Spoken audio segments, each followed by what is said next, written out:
Item ಯಾವುದೇ ಇರಲಿ try ಮಾಡಿ ಆಚಿ ಚಿಕನ್ ಮಸಾಲಾ. ಆಚಿ ಚಿಕನ್ ಮಸಾಲಾ.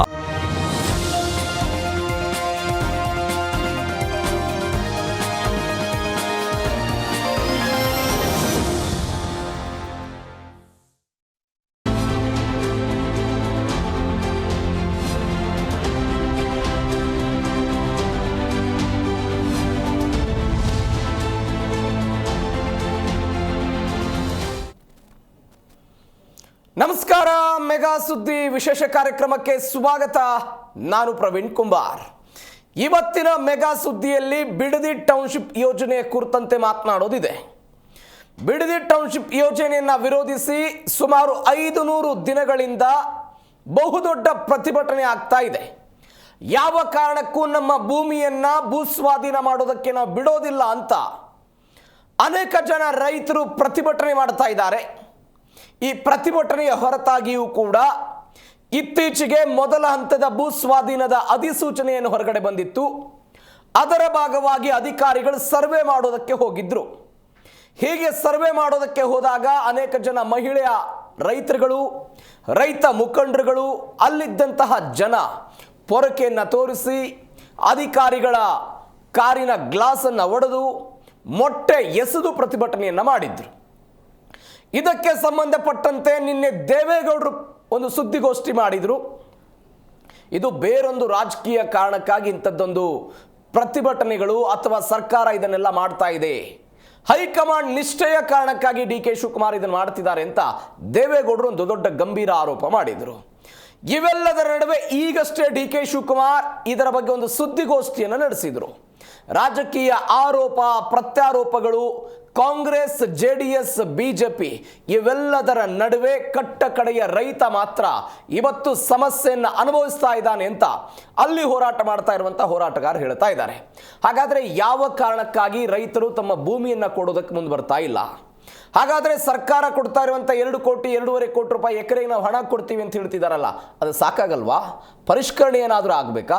ದರ ಪರಿಷ್ಕರಣೆ ಆದರೆ ಭೂಮಿ ಕೊಡೋದಕ್ಕೆ ಸಿದ್ಧರಾಗಿದ್ದಾರಾ? ಈ ರೈತರಲ್ಲೇ 2 ಬಣಗಳಿದೆ. ಒಬ್ರು ಭೂಮಿ ಕೊಡ್ತೀವಿ ಅಂತಾರೆ, ಒಬ್ರು ಭೂಮಿಯನ್ನು ಕೊಡಲ್ಲ ಅಂತ ಹೇಳ್ತಾರೆ. ಏನಿದ್ರ ವ್ಯತ್ಯಾಸ? ಯಾಕೆ ಹಿಂಗಾಗ್ತಾ ಇದೆ? ಇದೇ ಇವತ್ತಿನ ಮೆಗಾ ಸುದ್ದಿಯ ವಿಶೇಷ. ಬಿಡದಿ ಪ್ರತಿಷ್ಠೆ, ರೈತರ ರೋದನೆ.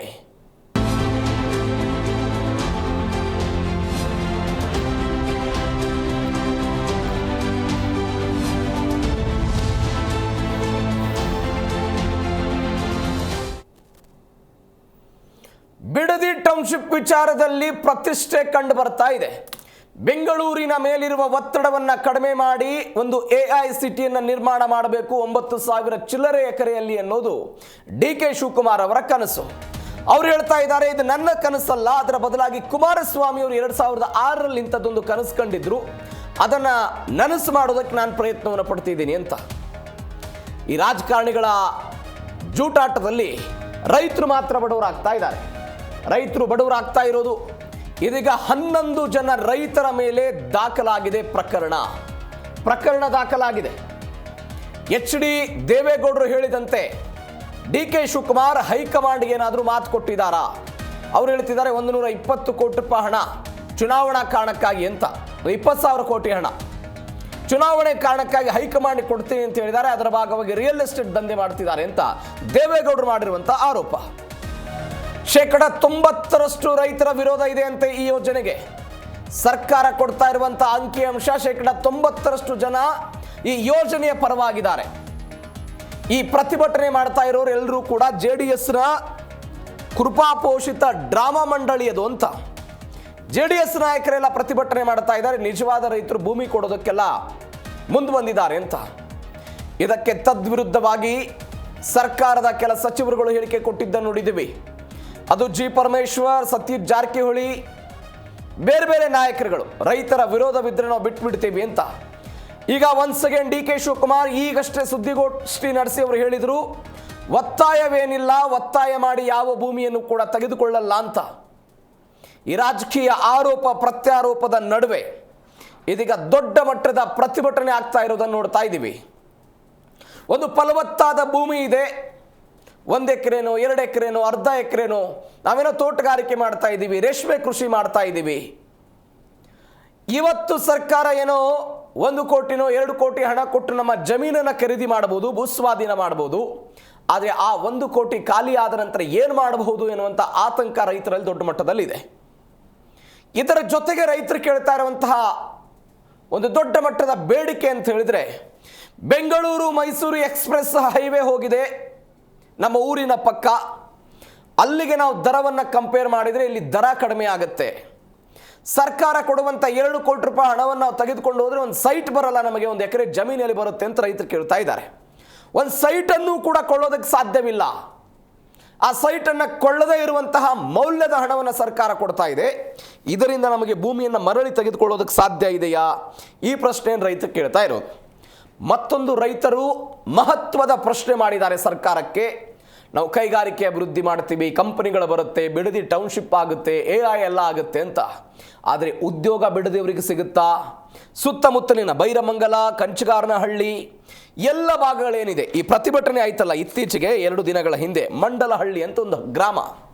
ಆ ಗ್ರಾಮದ ಯುವಕರಿಗೆ ಏನಾದರೂ ನೌಕರಿಗಳು ಸಿಗುತ್ತಾ, ಉದ್ಯೋಗ ಸಿಗುತ್ತಾ? ಇಲ್ಲ. ಯಾಕೆ ಅಂತ ಹೇಳಿದ್ರೆ ಈಗಾಗಲೇ ಬಿಡದಿ ಅನ್ನೋದು ಕೈಗಾರಿಕಾ ವಲಯವಾಗಿ ಮಾರ್ಪಟ್ಟುಬಿಟ್ಟಿದೆ. ಅನೇಕ ಕಂಪನಿಗಳೆಲ್ಲ ಬಂದಿದ್ದನ್ನು ನೋಡಿದ್ದೀವಿ. ಆದರೆ ನಮ್ಮೂರಿನ ಯುವಕರಿಗೆ ಈ ತನಕವೂ ಕೂಡ ಕೆಲಸ ಸಿಕ್ಕಿಲ್ಲ. ಅನ್ಯ ರಾಜ್ಯದವರು ಬಂದು ಅಲ್ಲಿ ಕೆಲಸ ಮಾಡ್ತಾ ಇದ್ದಾರೆ. ಇರುವಂತಹ ಭೂಮಿ ನಾವು ಮಾರಿಬಿಟ್ರೆ ನಾಳೆ ಕೆಲಸ ಸಿಗದೆ ಹೋದರೆ ಜೀವನವನ್ನು ನಡೆಸೋದು ಹೆಂಗೆ ಅಂತ ಅಲ್ಲಿಯ ರೈತರು ಮಾಡ್ತಾ ಇರುವಂತಹ ಪ್ರತಿಭಟನೆ ಇದು.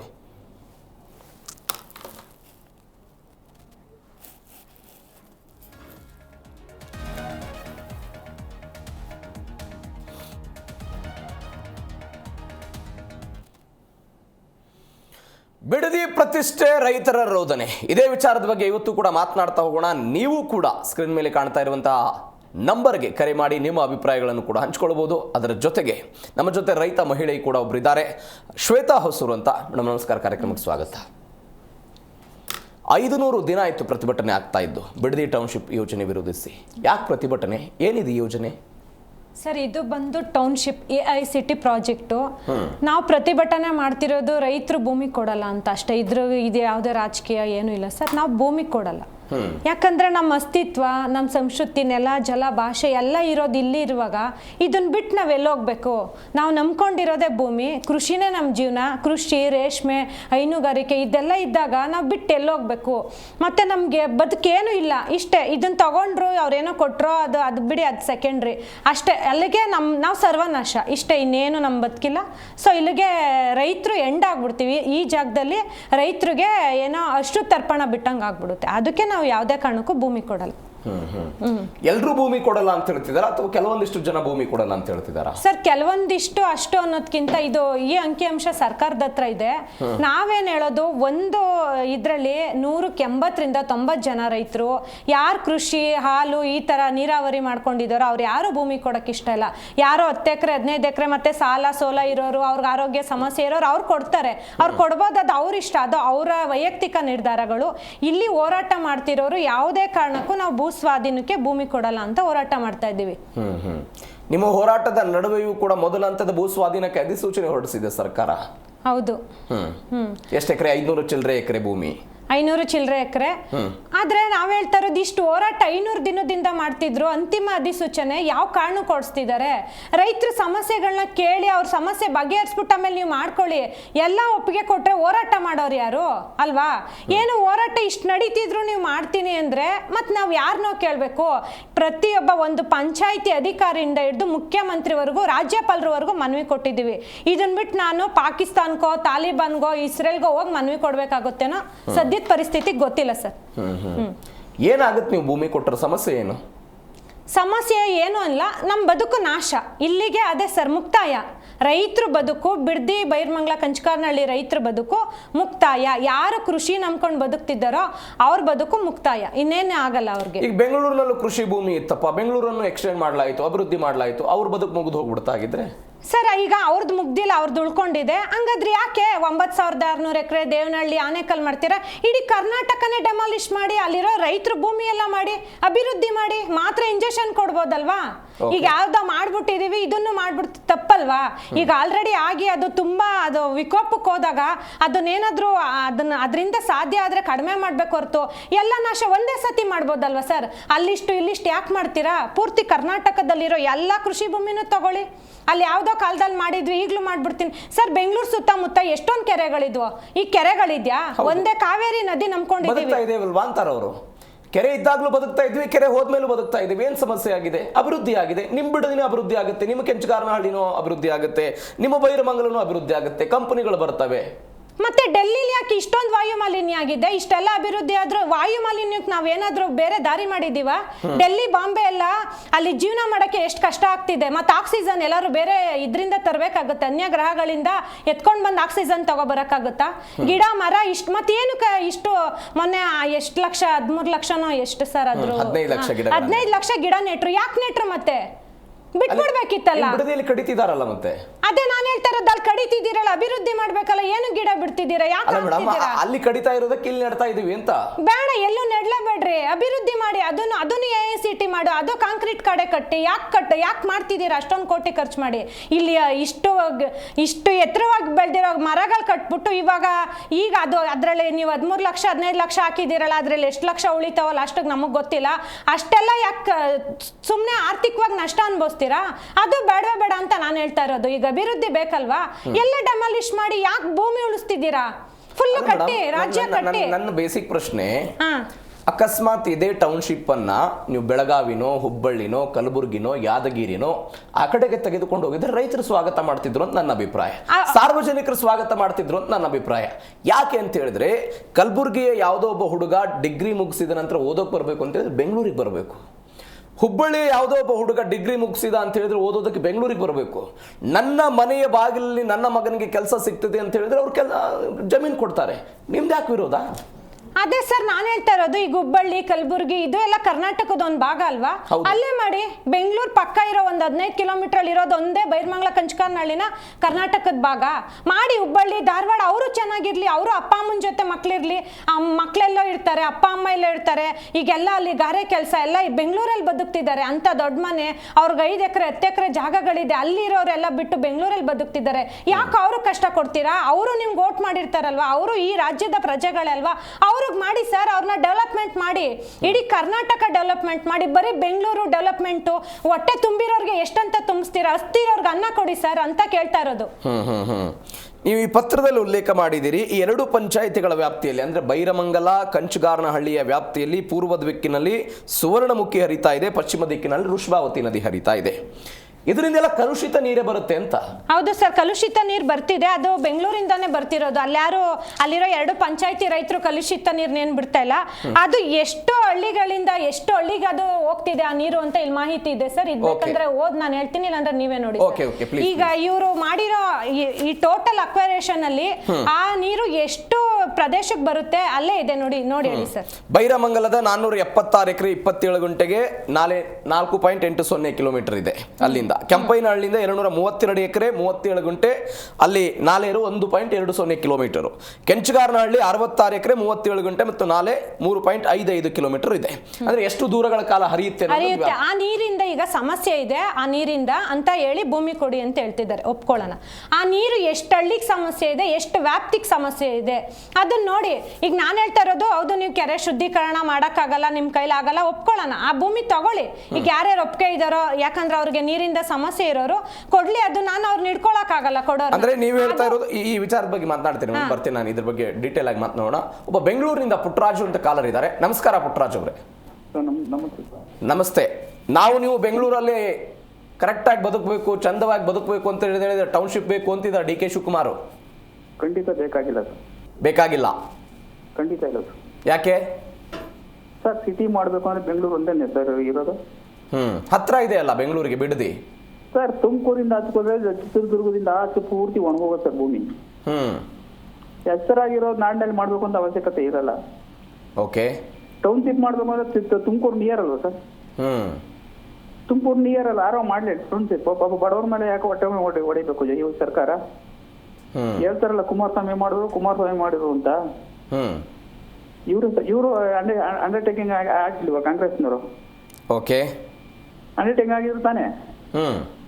ಅವತ್ತೇನೆ ರೆಡ್ ಜೋನ್ ತೆಗೆದು ಮಾಡ್ಬೋದಲ್ಲ ಇವನು ಡಿ ಕೆ ಶಿವಕುಮಾರ್ ಕುಮಾರಸ್ವಾಮಿ ಇಬ್ರು. ಕುಮಾರಸ್ವಾಮಿ ರೆಡ್ ಜೋನ್ ಮಾಡಿದ್ರೆ ಇದನ್ನ ತೆಗಿಬೇಕಾಗಿತ್ತು ಇವರು ಅಂತ. ತೆಗಿಬೋದಲ್ಲ ಇವರು ಡಿ ಕೆ ಶಿವಕುಮಾರ್ ಇದ್ರಲ್ಲ ಅವತ್ತು. ಹೌದು, ಇವಾಗ ಹೇಳ್ಬಿಟ್ಟು ನೋಡಪ್ಪ ತೆಗೆದ್ಬಿಡೋಣ, ಇದು ನಮ್ದು ರೈತರಿಗೆ ಅನ್ಯಾಯ ಆಗುತ್ತೆ ಅಂತ ಹೇಳ್ಬೋದು ಡಿ ಕೆ ಶಿವಕುಮಾರ್ ಅಲ್ವಾ? ಇವತ್ತು ಹೇಳ್ತಾರೆ ಕುಮಾರಸ್ವಾಮಿ ಕೂಸು ಅಂತ ಹೇಳ್ತಾರಲ್ಲ. ಕುಮಾರಸ್ವಾಮಿ ಪ್ರಾಜೆಕ್ಟ್ ಮಾಡೋದು ಅಷ್ಟೇ ಎಲ್ಲ ಕಡೆ 5 ಕಡೆ. ಹೌದು, ಆದ್ರೆ ಅವ್ರ ಪ್ರಾಜೆಕ್ಟ್ ನ ಮುಂದುವರ್ಸಲಿಲ್ಲ. ಅದನ್ನ ಮೊದಲು ಯೋಚನೆ ಮಾಡಕ್ಕೆ ಡಿ ಕೆ ಶಿವಕುಮಾರ್ ಅವ್ರಿಗೆ. ಬಟ್ ಇವ್ರ ವಾದ ಇರೋದು ಪ್ರಾಜೆಕ್ಟ್ ಏನೋ ಮುಂದುವರಿಸಲಿಲ್ಲ, ಆದ್ರೆ ಈ ರೆಡ್ ಜೋನ್ಗೆ ಸೇರಿಸಿದ್ರಿಂದ ದೊಡ್ಡ ಸಮಸ್ಯೆ ಆಗಿದೆ ಅಂತ ರೈತರೇ ಮಾತಾಡ್ತಿದ್ದಾರೆ ಇದ್ರ ಬಗ್ಗೆ. ಸರ್ ಕುಮಾರಸ್ವಾಮಿ ಅವರು ಮುಖ್ಯಮಂತ್ರಿ ಆದಾಗ 2ನೇ ಸರಿ ಅವ್ರು ತೆಗಿಬೋದಾಯ್ತಲ್ಲ, ಅವ್ರನ್ನೇ ಸರ್ಕಾರ ಅವ್ರದ್ದು ಅಂಡರ್ಟೇಕಿಂಗ್ ಇದ್ರಲ್ಲಿ ಇಬ್ರು ಜೊತೆನಲ್ಲೇ ಓಕೆ ತೆಗಿಬೋದಾಗಿತ್ತಾರೆ. ಯಾಕೆ ತೆಗಿಲಿಲ್ಲ ಅವರು? ಸರ್ ಇನ್ನೊಂದು ಹೇಳ್ತೀನಿ ಕೇಳಿ ಸರ್, ರೈತರು ಮಾರ್ಕೊಂಡ್ರೆ ಜಮೀನು ಏನಾಗವ್ರೆ ಅಂತ ನಾನು ಬೆಂಗಳೂರು ವಾಸ ಮಾಡ್ತಾ ಇರೋದು, ನಾನು ಮದ್ದೂರು. ಏನಾಗವ್ರೆ ಅಂತ ನಮಗ್ ಗೊತ್ತು. ಸೆಕ್ಯೂರಿಟಿ ಕೆಲ್ಸಕ್ಕೆ ಹೋಗ್ತಾರೆ, ಮನೆ ಆಸ್ತಿ ಮಾರ್ಬಿಟ್ಟು ಇವತ್ತು. ಹೌದು ಹೌದು ಹೌದು, ಬೆಂಗಳೂರು ಜನ ನಮಗ್ ಗೊತ್ತಿದೆ. ಅವ್ರಿಗೆ ಅದು ಕೊಡಲ್ಲ ಸೆಕ್ಯೂರಿಟಿ ಕೆಲಸ ಮಾಡಿದ್ದು ಬಿಡ್ದಿಯವ್ರಿಗೆ, ನಮಗ್ ಗೊತ್ತು. ದುಡ್ಡು ಕೊಡ್ತಾರೆ 2 ಕೋಟಿಯ 2 ಕೋಟಿ ಕೊಟ್ರೆ 4 ಜನ ಭಾಗ ಹಂಚಿದ್ರೆ 50 ಲಕ್ಷ ಬರಲ್ಲ ಇವತ್ತು. ಇವತ್ತು 3 ಫ್ಲೋರ್ ಬಿಲ್ಡಿಂಗ್ ತಗೋಬೇಕು ಅಂದ್ರೆ 2 ಕೋಟಿ ಕಮ್ಮಿ ಇಲ್ಲ ಅಂದ್ರೆ ಒಂದು ಬಿಲ್ಡಿಂಗ್ ತಗೊಳಕಾಗಲ್ಲ. 3 ಫ್ಲೋರ್ ಬಿಲ್ಡಿಂಗ್ ನಲ್ಲಿ. ಅಂದ್ರೆ ನಿಮ್ಮ ಅದಕ್ಕೆ ಬರೋದಾದ್ರೆ ಈಗ ನಾಳೆ ಸರ್ಕಾರ ಅಕಸ್ಮಾತ್ ದರವನ್ನ ಪರಿಷ್ಕರಣೆ ಮಾಡಿ 1 ಎಕರೆಗೆ 5 ಕೋಟಿ ಕೊಡ್ತೀವಿ ಅಂತ ಹೇಳಿದ್ರೆ ಸರ್ ಕೊಡಲ್ಲ ಸರ್ ಇವರು. ಅಲ್ಲ, ಕೊಡ್ತೇವೆ ಅಂತ ಮುಂದೆ ಬಂದ್ರೆ ವ್ಯಾಪಕವಾದಂತ ವಿರೋಧ ಆಯ್ತು, ಕಾನೂನಾತ್ಮಕವಾಗಿ ಹೋರಾಟ ಆಯ್ತು ಅಂತ ಅನ್ಕೊಳ್ಳೋಣ. ಸರ್ ಒಂದ್ ನಿಮಿಷ, ಇವ್ರು ಮಾಡಿರೋದು 9,600 ಎಕರೆ ಅಲ್ವಾ ಸರ್? ಹೌದು, ಆ 9,600 ಎಕರೆಯಲ್ಲಿ ರೈತರ ಜಮೀನು 7,470 ಎಕರೆ ಇದೆ ಅಂತೆ, ಉಳಿದ ಸರ್ಕಾರಿ ಜಮೀನು ಅಂತ ಹೇಳ್ತಿದ್ದಾರೆ ಸರ್. ಅಲ್ಲಿ ಹೇಳ್ತಾ ಇರೋದು ರೈತರು ಸರ್ಕಾರಿ ಜಾಗನೇ ಇಲ್ಲ, ಎಲ್ಲರಿಗೂ ಡಿವೈಡ್ ಮಾಡಿ ರಿಜಿಸ್ಟರ್ ಮಾಡೋಣ ಅಂತ ಹೇಳ್ತಾವ್ರ ಅಲ್ಲಿನ ರೈತರು. ಅದ್ ಗೊತ್ತಾ ನಿಮ್ಗೆ? ಓಕೆ, ಮಾಹಿತಿ ಇದೆಯಾ? ಹೇಳಿ. ಸರ್ಕಾರಿ ಗೋಮಾಳೇನು ಸರಿಯಾಗಿ ಇಲ್ಲ, ಎಲ್ಲರಿಗೂ ಇವ್ರು ಇಷ್ಟು ಅಂತ ಹಂಚ್ಬಿಟ್ಟವ್ರೆ, ದುಡ್ಡು ಮಾಡ್ಕೊಳಿಕ್ಕೆ ಅಂತ ಅಲ್ಲಿನ ರೈತರು ಹೇಳ್ತಾ ಇದ್ದಾರೆ. ಓಕೆ ಅಲ್ವಾ? ಈ 7,000 ಅಕ್ವರೇಷನ್ ಲೆಟರ್ ಮಾಡ್ಬೋದಲ್ಲ. ಇವು ಬರೀ 500 ಎಕರೆಗೆ ಯಾಕೆ ಅಕ್ವರೇಷನ್ ಮಾಡಿದ್ರು? ಓಕೆ, ಇವ್ರದ್ದು ರಾಜಕೀಯ ಇದೆ ತಾನೇ ಅದರಲ್ಲಿ. ಓಕೆ, ಅಂದ್ರೆ ರಾಜಕೀಯ ಕಾರಣಕ್ಕಾಗಿ ಇದೆಲ್ಲ ಆಗ್ತಿದೆ ಅಂತ. 500 ಎಕರೆ ಹೆಂಗಾಟ ಆಡ್ಬೋದು ಮೊದಲು ನೋಡ್ಕೊಂಡು ಆಮೇಲೆ ಮುಂದುವರ್ಸೋಣ ಅಂತ ಇವ್ರು ಪ್ಲಾನ್ ತಾನೆ. ಎಸ್ ಸರ್, ಹೌದಾ ಇಲ್ವಾ? ಹೌದು. ಅಲ್ಲ, ನೀವು ಯೋಚನೆ ಮಾಡೋಣ ಸರ್. ಮೊದಲ ಹಂತದಲ್ಲಿ ಹಿಂಗ್ ಮಾಡಿದ್ದಾರೆ, ಇದೇನಾಗುತ್ತೆ ಅಂತ ಮುಂದೆ ನೋಡೋಣ, ವೇಟ್ ಅಂಡ್ ಸಿ ಅಂತ ಮುಂದುವರ್ಸೋಣ ಇದಕ್ಕೆ ಅಂತ ಇವ್ರ ಪ್ಲಾನ್ ತಾನೆ. ಎಸ್ ಸರ್, ನೋಡೋಣ ಏನಾಗುತ್ತೆ ಅಂತ. ಅಂತವ್ರಾಗಿದ್ರೆ 7,000 ಎಕರೆ ಏನಿದೆಯೋ ಅಷ್ಟಕ್ಕೂ ಅಕ್ವರೇಷನ್ ಲೆಟರ್ ಕೊಡ್ಬೇಕಾಯ್ತು ಇವರು. ನೋಡೋಣ ಏನಾಗುತ್ತೆ ಅಂತ. ಪುಟ್ಟರಾಜ್ ಅವರೇ, thank you so much Zee Kannada ಜೊತೆ ಮಾತನಾಡಿದ್ದಕ್ಕೆ. ಮತ್ತೊಬ್ಬ ಕಾಲರ್ ಇದ್ದಾರೆ, ಶ್ರೀನಿವಾಸ್ ಅಂತ. ನಮಸ್ಕಾರ ಶ್ರೀನಿವಾಸ್ ಅವರೇ. ಸರ್ ನಮಸ್ತೆ. ಎಲ್ಲಿಂದ ಕರೆ ಮಾಡ್ತಿದ್ದೀರಾ ಸರ್? ನಾನು ಸರ್ ಒಬ್ಬ ರೈತ, ನಾನು ತರೀಕೆರೆ ಅಂತ ಒಂದು ಸಿಟಿ ಇದೆ, ತರೀಕೆರೆಯಿಂದ ಮಾತಾಡ್ತಾ ಇದ್ದೀನಿ. ಹೇಳಿ ಸರ್. ನಿಮ್ಮ ಪ್ರೋಗ್ರಾಮ್ ನಾನು ತುಂಬಾ ದಿನದಿಂದ ಫಾಲೋ ಮಾಡ್ತೀನಿ ಸರ್. ಬಿಡದಿ ಬಗ್ಗೆ ಏನು ಹೋರಾಟ ಮಾಡ್ತಾ ಇದ್ರಾ, ಇದು ನಿಜವಾಗ್ಲೂ ಅಪ್ರಿಶಿಯೇಟ್ ಮಾಡ್ಬೇಕಾಗಿರೋದು ಒಂದು. ಸೆಕೆಂಡ್ ಒನ್, ಎಲ್ಲಾ ಮೀಡಿಯಾಗಳನ್ನ ನೋಡಿದಾಗ ನನ್ಗೆ ಇದು ರೈತ ಮಧ್ಯದಲ್ಲಿ ಸಿಗಾಕೊಂಡು ಗಂಡ ಹೆಂಡರ ಜಗಳದಲ್ಲಿ ಕೂಸು ಬಡವಾಯ್ತು ಅನ್ನೋ ತರ HDK ಮತ್ತೆ DKC ಅವ್ರಿಬ್ರು ಮಧ್ಯದ ಹೋರಾಟ ರೈತರು ಬಡವಾಗ್ತಿದ್ದಾರೆ ಅಂತ ನಂದು ಒಂದು ಒಪಿನಿಯನ್ ಇದೆ ಸರ್. ಏನಕ್ಕೆ ಅಂತ ಹೇಳಿದ್ರೆ, ಈಗ ನಾನು ಒಬ್ಬ ರೈತನಾಗಿ ನನ್ನ ಹತ್ರ 4.5 ಜಮೀನಿದೆ. 4.5 ಎಕರೆ ಜಮೀನಿನಲ್ಲಿ ಇವತ್ತು ನಾನು ಆಕ್ಚುಲಿ ಏನಾದ್ರು ಒಂದು ಉಳುಮೆ ಮಾಡ್ಬೇಕು ಅಂತ ಹೇಳಿದ್ರೆ, ಒಂದು ನೀರಿನ ಕಷ್ಟ ಇದೆ, ಕರೆಂಟಿನ ಕಷ್ಟ ಇದೆ, ಇದೆರಡೂನು ಕಷ್ಟ ಬಗೆಹರಿಸ್ಕೊಂಡ್ವಿ ಅಂತ ಹೇಳಿದ್ರೆ ನನಗೆ ಕೂಲಿಗಳು ಸಿಗಲ್ಲ. ಹೌದು. ಸೊ ಇದೇ ಪರಿಸ್ಥಿತಿ ನಮ್ಮ ಬಿಡದಿಯ ರೈತರುಗಳಿಗೂ ತುಂಬಾನೇ ಇರುತ್ತೆ ಅಂತ ಹೇಳ್ತೀನಿ. ಬಟ್ ಅದನ್ನು 2 ನದಿಗಳು ಮತ್ತೆ ನಾಲೆಗಳು ತುಂಬಾ ಹತ್ತಿರ ಇರೋದ್ರಿಂದ ಅವ್ರು ಭಾಗ್ಯವಂತರು ಅಂತ ಹೇಳ್ಬಹುದು. ಸೊ ಇದನ್ನ ಸಿಂಪಲ್ ಆಗಿ ಬಗೆಹರಿಸಬೇಕು ಅಂತ ಹೇಳಿದ್ರೆ ಸರ್, ನನ್ನ ಉದ್ದೇಶ ಏನು ಅಂತ ಹೇಳಿದ್ರೆ, ಅಲ್ಲಿ ಎಷ್ಟು ಓವರ್ ಸರ್ವೆ ನಂಬರ್ಸ್ ಗಳಿದೆ, ಅದರಲ್ಲಿ ಎಷ್ಟು ಜನ ಕೊಡ್ತೀವಿ ಅಂತ ಹೇಳಿದ್ರೆ ರೈತರು, ಅವ್ರುಗಳನ್ನ ಅಕ್ವೈರ್ ಮಾಡ್ಕೊಳ್ಳೋದಕ್ಕೂ ಗೌರ್ಮೆಂಟ್ ಮುಂದಾಗಿದೆ. ಅಥವಾ ಕೆಲವರು ರೈತರುಗಳು ಏನ್ ಹೇಳ್ತಾ ಇದಾರೆ, ನಮಗ್ ಸಿಗ್ಬೇಕಾಗಿರುವಂತಹ ಅಮೌಂಟ್ ತುಂಬಾನೇ ಕಡಿಮೆ ಇದೆ, ಹೊರಗಡೆ ನಾವು ಅದನ್ನೇ ಪರ್ಚೇಸ್ ಮಾಡ್ಬೇಕು ಅಂತ ಹೇಳಿದ್ರೆ 3-4 ಪಟ್ಟು ನಾವು ದುಡ್ಡನ್ನ ಕೊಡ್ಬೇಕಾಗತ್ತೆ ಅಂತ ಹೇಳ್ತಿರ್ಬೇಕಾದ್ರೆ, ಅವ್ರಿಗೆ ಬೇಕಾಗಿರುವಂತಹ ನ್ಯಾಯ ರೀತಿಯಾಗಿ ಸಿಗ್ಬೇಕಾಗಿರುವಂತಹ ಅಮೌಂಟ್ ನಾನು ಕೊಟ್ಟು ಬಗೆಹರಿಸ್ಕೋಬಹುದು. ಯಾರ್ಯಾರು ಈ ಕೊಡ್ತಾ ಇರುವಂತಹ ಹಣಕ್ಕಿಂತ ಜಾಸ್ತಿ ಹಣ ಕೊಡಬೇಕು ಅಂತ ನಿಮ್ಮ ಸಲಹೆ? ಎಕ್ಸಾಕ್ಟ್ಲಿ ಹೌದು. ಯಾಕೆಂತ ಹೇಳಿದ್ರೆ, ಸೊ ಈಗ ಅದನ್ನ ಆಕ್ಚುಲಿ ಬೆಂಗಳೂರಿಗೆ ಸೇರಿಸಬೇಕು ಅಂತ ಅಲ್ಲ ಸರ್, ಅವ್ರು ಹೇಳ್ತಿದ್ದಾರೆ ನೀವು ತರೀಕೆರೆಯಲ್ಲಿ ಕುಳಿತುಕೊಂಡು ಶ್ರೀನಿವಾಸ್ ಅವ್ರು ನೀವು ಹೇಳ್ತಾ ಇದ್ರಿ ಹಣವನ್ನು ಜಾಸ್ತಿ ಕೊಟ್ರೆ ಸರಿ ಆಗುತ್ತೆ ಅಂತ. ಬಟ್ ಅಲ್ಲಿ ರೈತರು ಹೇಳ್ತಿದ್ದಾರೆ 10 ಕೋಟಿ ರೂಪಾಯಿ ಕೊಟ್ರೆ ನಾವು ಒಂದು ಇಂಚು ಜಾಗವನ್ನು ಬಿಟ್ಕೊಡಲ್ಲ ಅಂತ ಅಲ್ಲಿ ರೈತರು ಹೇಳ್ತಾ ಇರೋದು. ಇದು ಸಮಸ್ಯೆ ಆಗ್ತಾ ಇದೆ. ಯಾರಿಗೆ ಕೊಡೋದಕ್ಕೆ ಇಷ್ಟ ಇಲ್ಲ ಬೇಡ ಸರ್. ಅವ್ರದ್ದು ಆಕ್ಚುಲಿ ಅದನ್ನೇ ನಂಬ್ಕೊಂಡು ಬೆಳೆದಿರ್ತಾರೆ, ಅಥವಾ ಕೆಲವೊಂದೊಂದು ಬದುಕನ್ನ ಪ್ರಗತಿಪರ ರೈತರಾಗಿರೋರು ಇದೆ. ನೀವು ಏರಿಯಾ ಕಂಚುಗಾರನಹಳ್ಳಿ ಆಕ್ಚುಲಿ 2-3 ಜನ ಪ್ರಗತಿಪರ ರೈತರು ಇದ್ದಾರೆ. ಅವ್ರದ್ದು ನೋಡ್ಬಿಟ್ರೆ ಸರ್, ಯಾವ IT ಅವ್ರನ್ನು ಸಹ ತಗೊಳ್ದೇನ ಅಂತ ಅವ್ರದ್ದು ನಾನು 2 ಸಲ ವಿಸಿಟ್ ಮಾಡಿದೀನಿ ಆ ಏರಿಯಾಗೆ. ಅವ್ರದ್ದು ಏನೇನ್ ಬೆಳೆ ಬೆಳೆದಿದ್ದಾರೆ ಅಂತ ನೋಡೋದಕ್ಕೆ.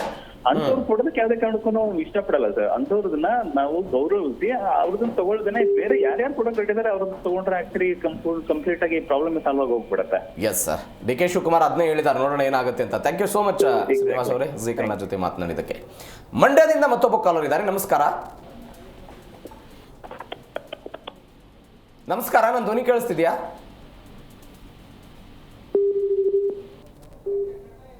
ಸಂಪರ್ಕ ಕಡಿತ ಆಗಿದೆ. ಮೇಡಮ್, ನೀವು ಋಷಭಾವತಿ ಮತ್ತು ಅಂದ್ರೆ ಸರ್ ಅದು ನದಿ ನೀರು 9600 ಎಕರೆ ಎಲ್ಲ ಭೂಪ್ರದೇಶಕ್ಕೂ ಬರ್ತಿಲ್ಲ.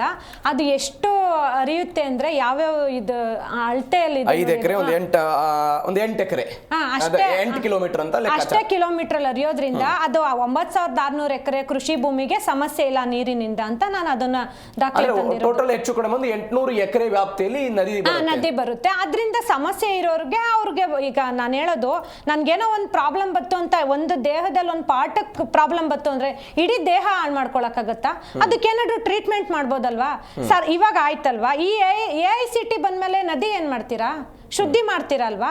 ಈಗಲೇ ಮಾಡಿ, ರೈತರಿಗೆ ಉಪಯೋಗ ಮಾಡ್ಕೊಡಿ, ಅಲ್ಲಿ ಅಕ್ಕಪಕ್ಕ ಜನಗಳು ಬದುಕಲಿ ಅವಕಾಶ ಮಾಡ್ಕೊಡಿ, ಅಷ್ಟೇ ಅಲ್ವಾ? ಅದ್ಯಾವುದೋ ಒಂದು ಹಳ್ಳಿಯಲ್ಲಿ ಋಷಭಾವತಿ ನೀರಿನ ಒಂದು ಟ್ಯಾಂಕರ್ ಏನೋ ಮಾಡಿದಾರಂತೆ ಶುದ್ಧೀಕರಣಕ್ಕೆ. ಇತ್ತೀಚೆಗೆ ಅದನ್ನ ಮಾಗಡಿ ಶಾಸಕ ಬಾಲಕೃಷ್ಣ ಅವರೆಲ್ಲ ಮಾತನಾಡ್ತಾರೆ, ನಮ್ಮ ಸರ್ಕಾರ ಬಂದ್ಮೇಲೆ ಅದೆಲ್ಲ ಆಗಿದೆ ಅಂತ. ಹೌದಾ? ಮತ್ತೆ ಅವ್ರ ಸರ್ಕಾರ ಬಂದ್ಮೇಲೆ ಹೇಳ್ತಿದ್ದಾರೆ, ಮೊನ್ನೆ ಒಂದೊಂದು ಹಳ್ಳಿಲೂ 10 ಜನ ಕ್ಯಾನ್ಸರ್ ಪೇಷಂಟ್ ಇದ್ದಾರೆ ಅಂತ ಶಾಸಕರು ಹೇಳ್ತಿದ್ದಾರಲ್ಲ, ಮತ್ತೆ ಅವ್ರು ಸುಳ್ಳು ಹೇಳ್ತಾರ?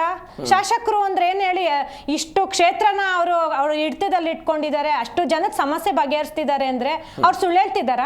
ಓಕೆ, ಟ್ಯಾಂಕ್ ಇಟ್ಟು ಕ್ಲೀನ್ ಮಾಡಿಸ್ತಿರೋರು ಮತ್ತೆ ಏನಕ್ಕೆ ಕ್ಯಾನ್ಸರ್ ಬಂದಿದೆ ಅಂತ ಹೇಳ್ತಿದ್ದಾರೆ? ಅಂದ್ರೆ ಈ ನೀರಿನಿಂದ ಇದೆಲ್ಲ ಸಮಸ್ಯೆ ಆಗ್ತಿದೆ ಅಂತ ಬಾಲಕೃಷ್ಣ ಅವ್ರು ಹೇಳ್ತಿರೋದು, ನಾನಲ್ಲ ಸರ್.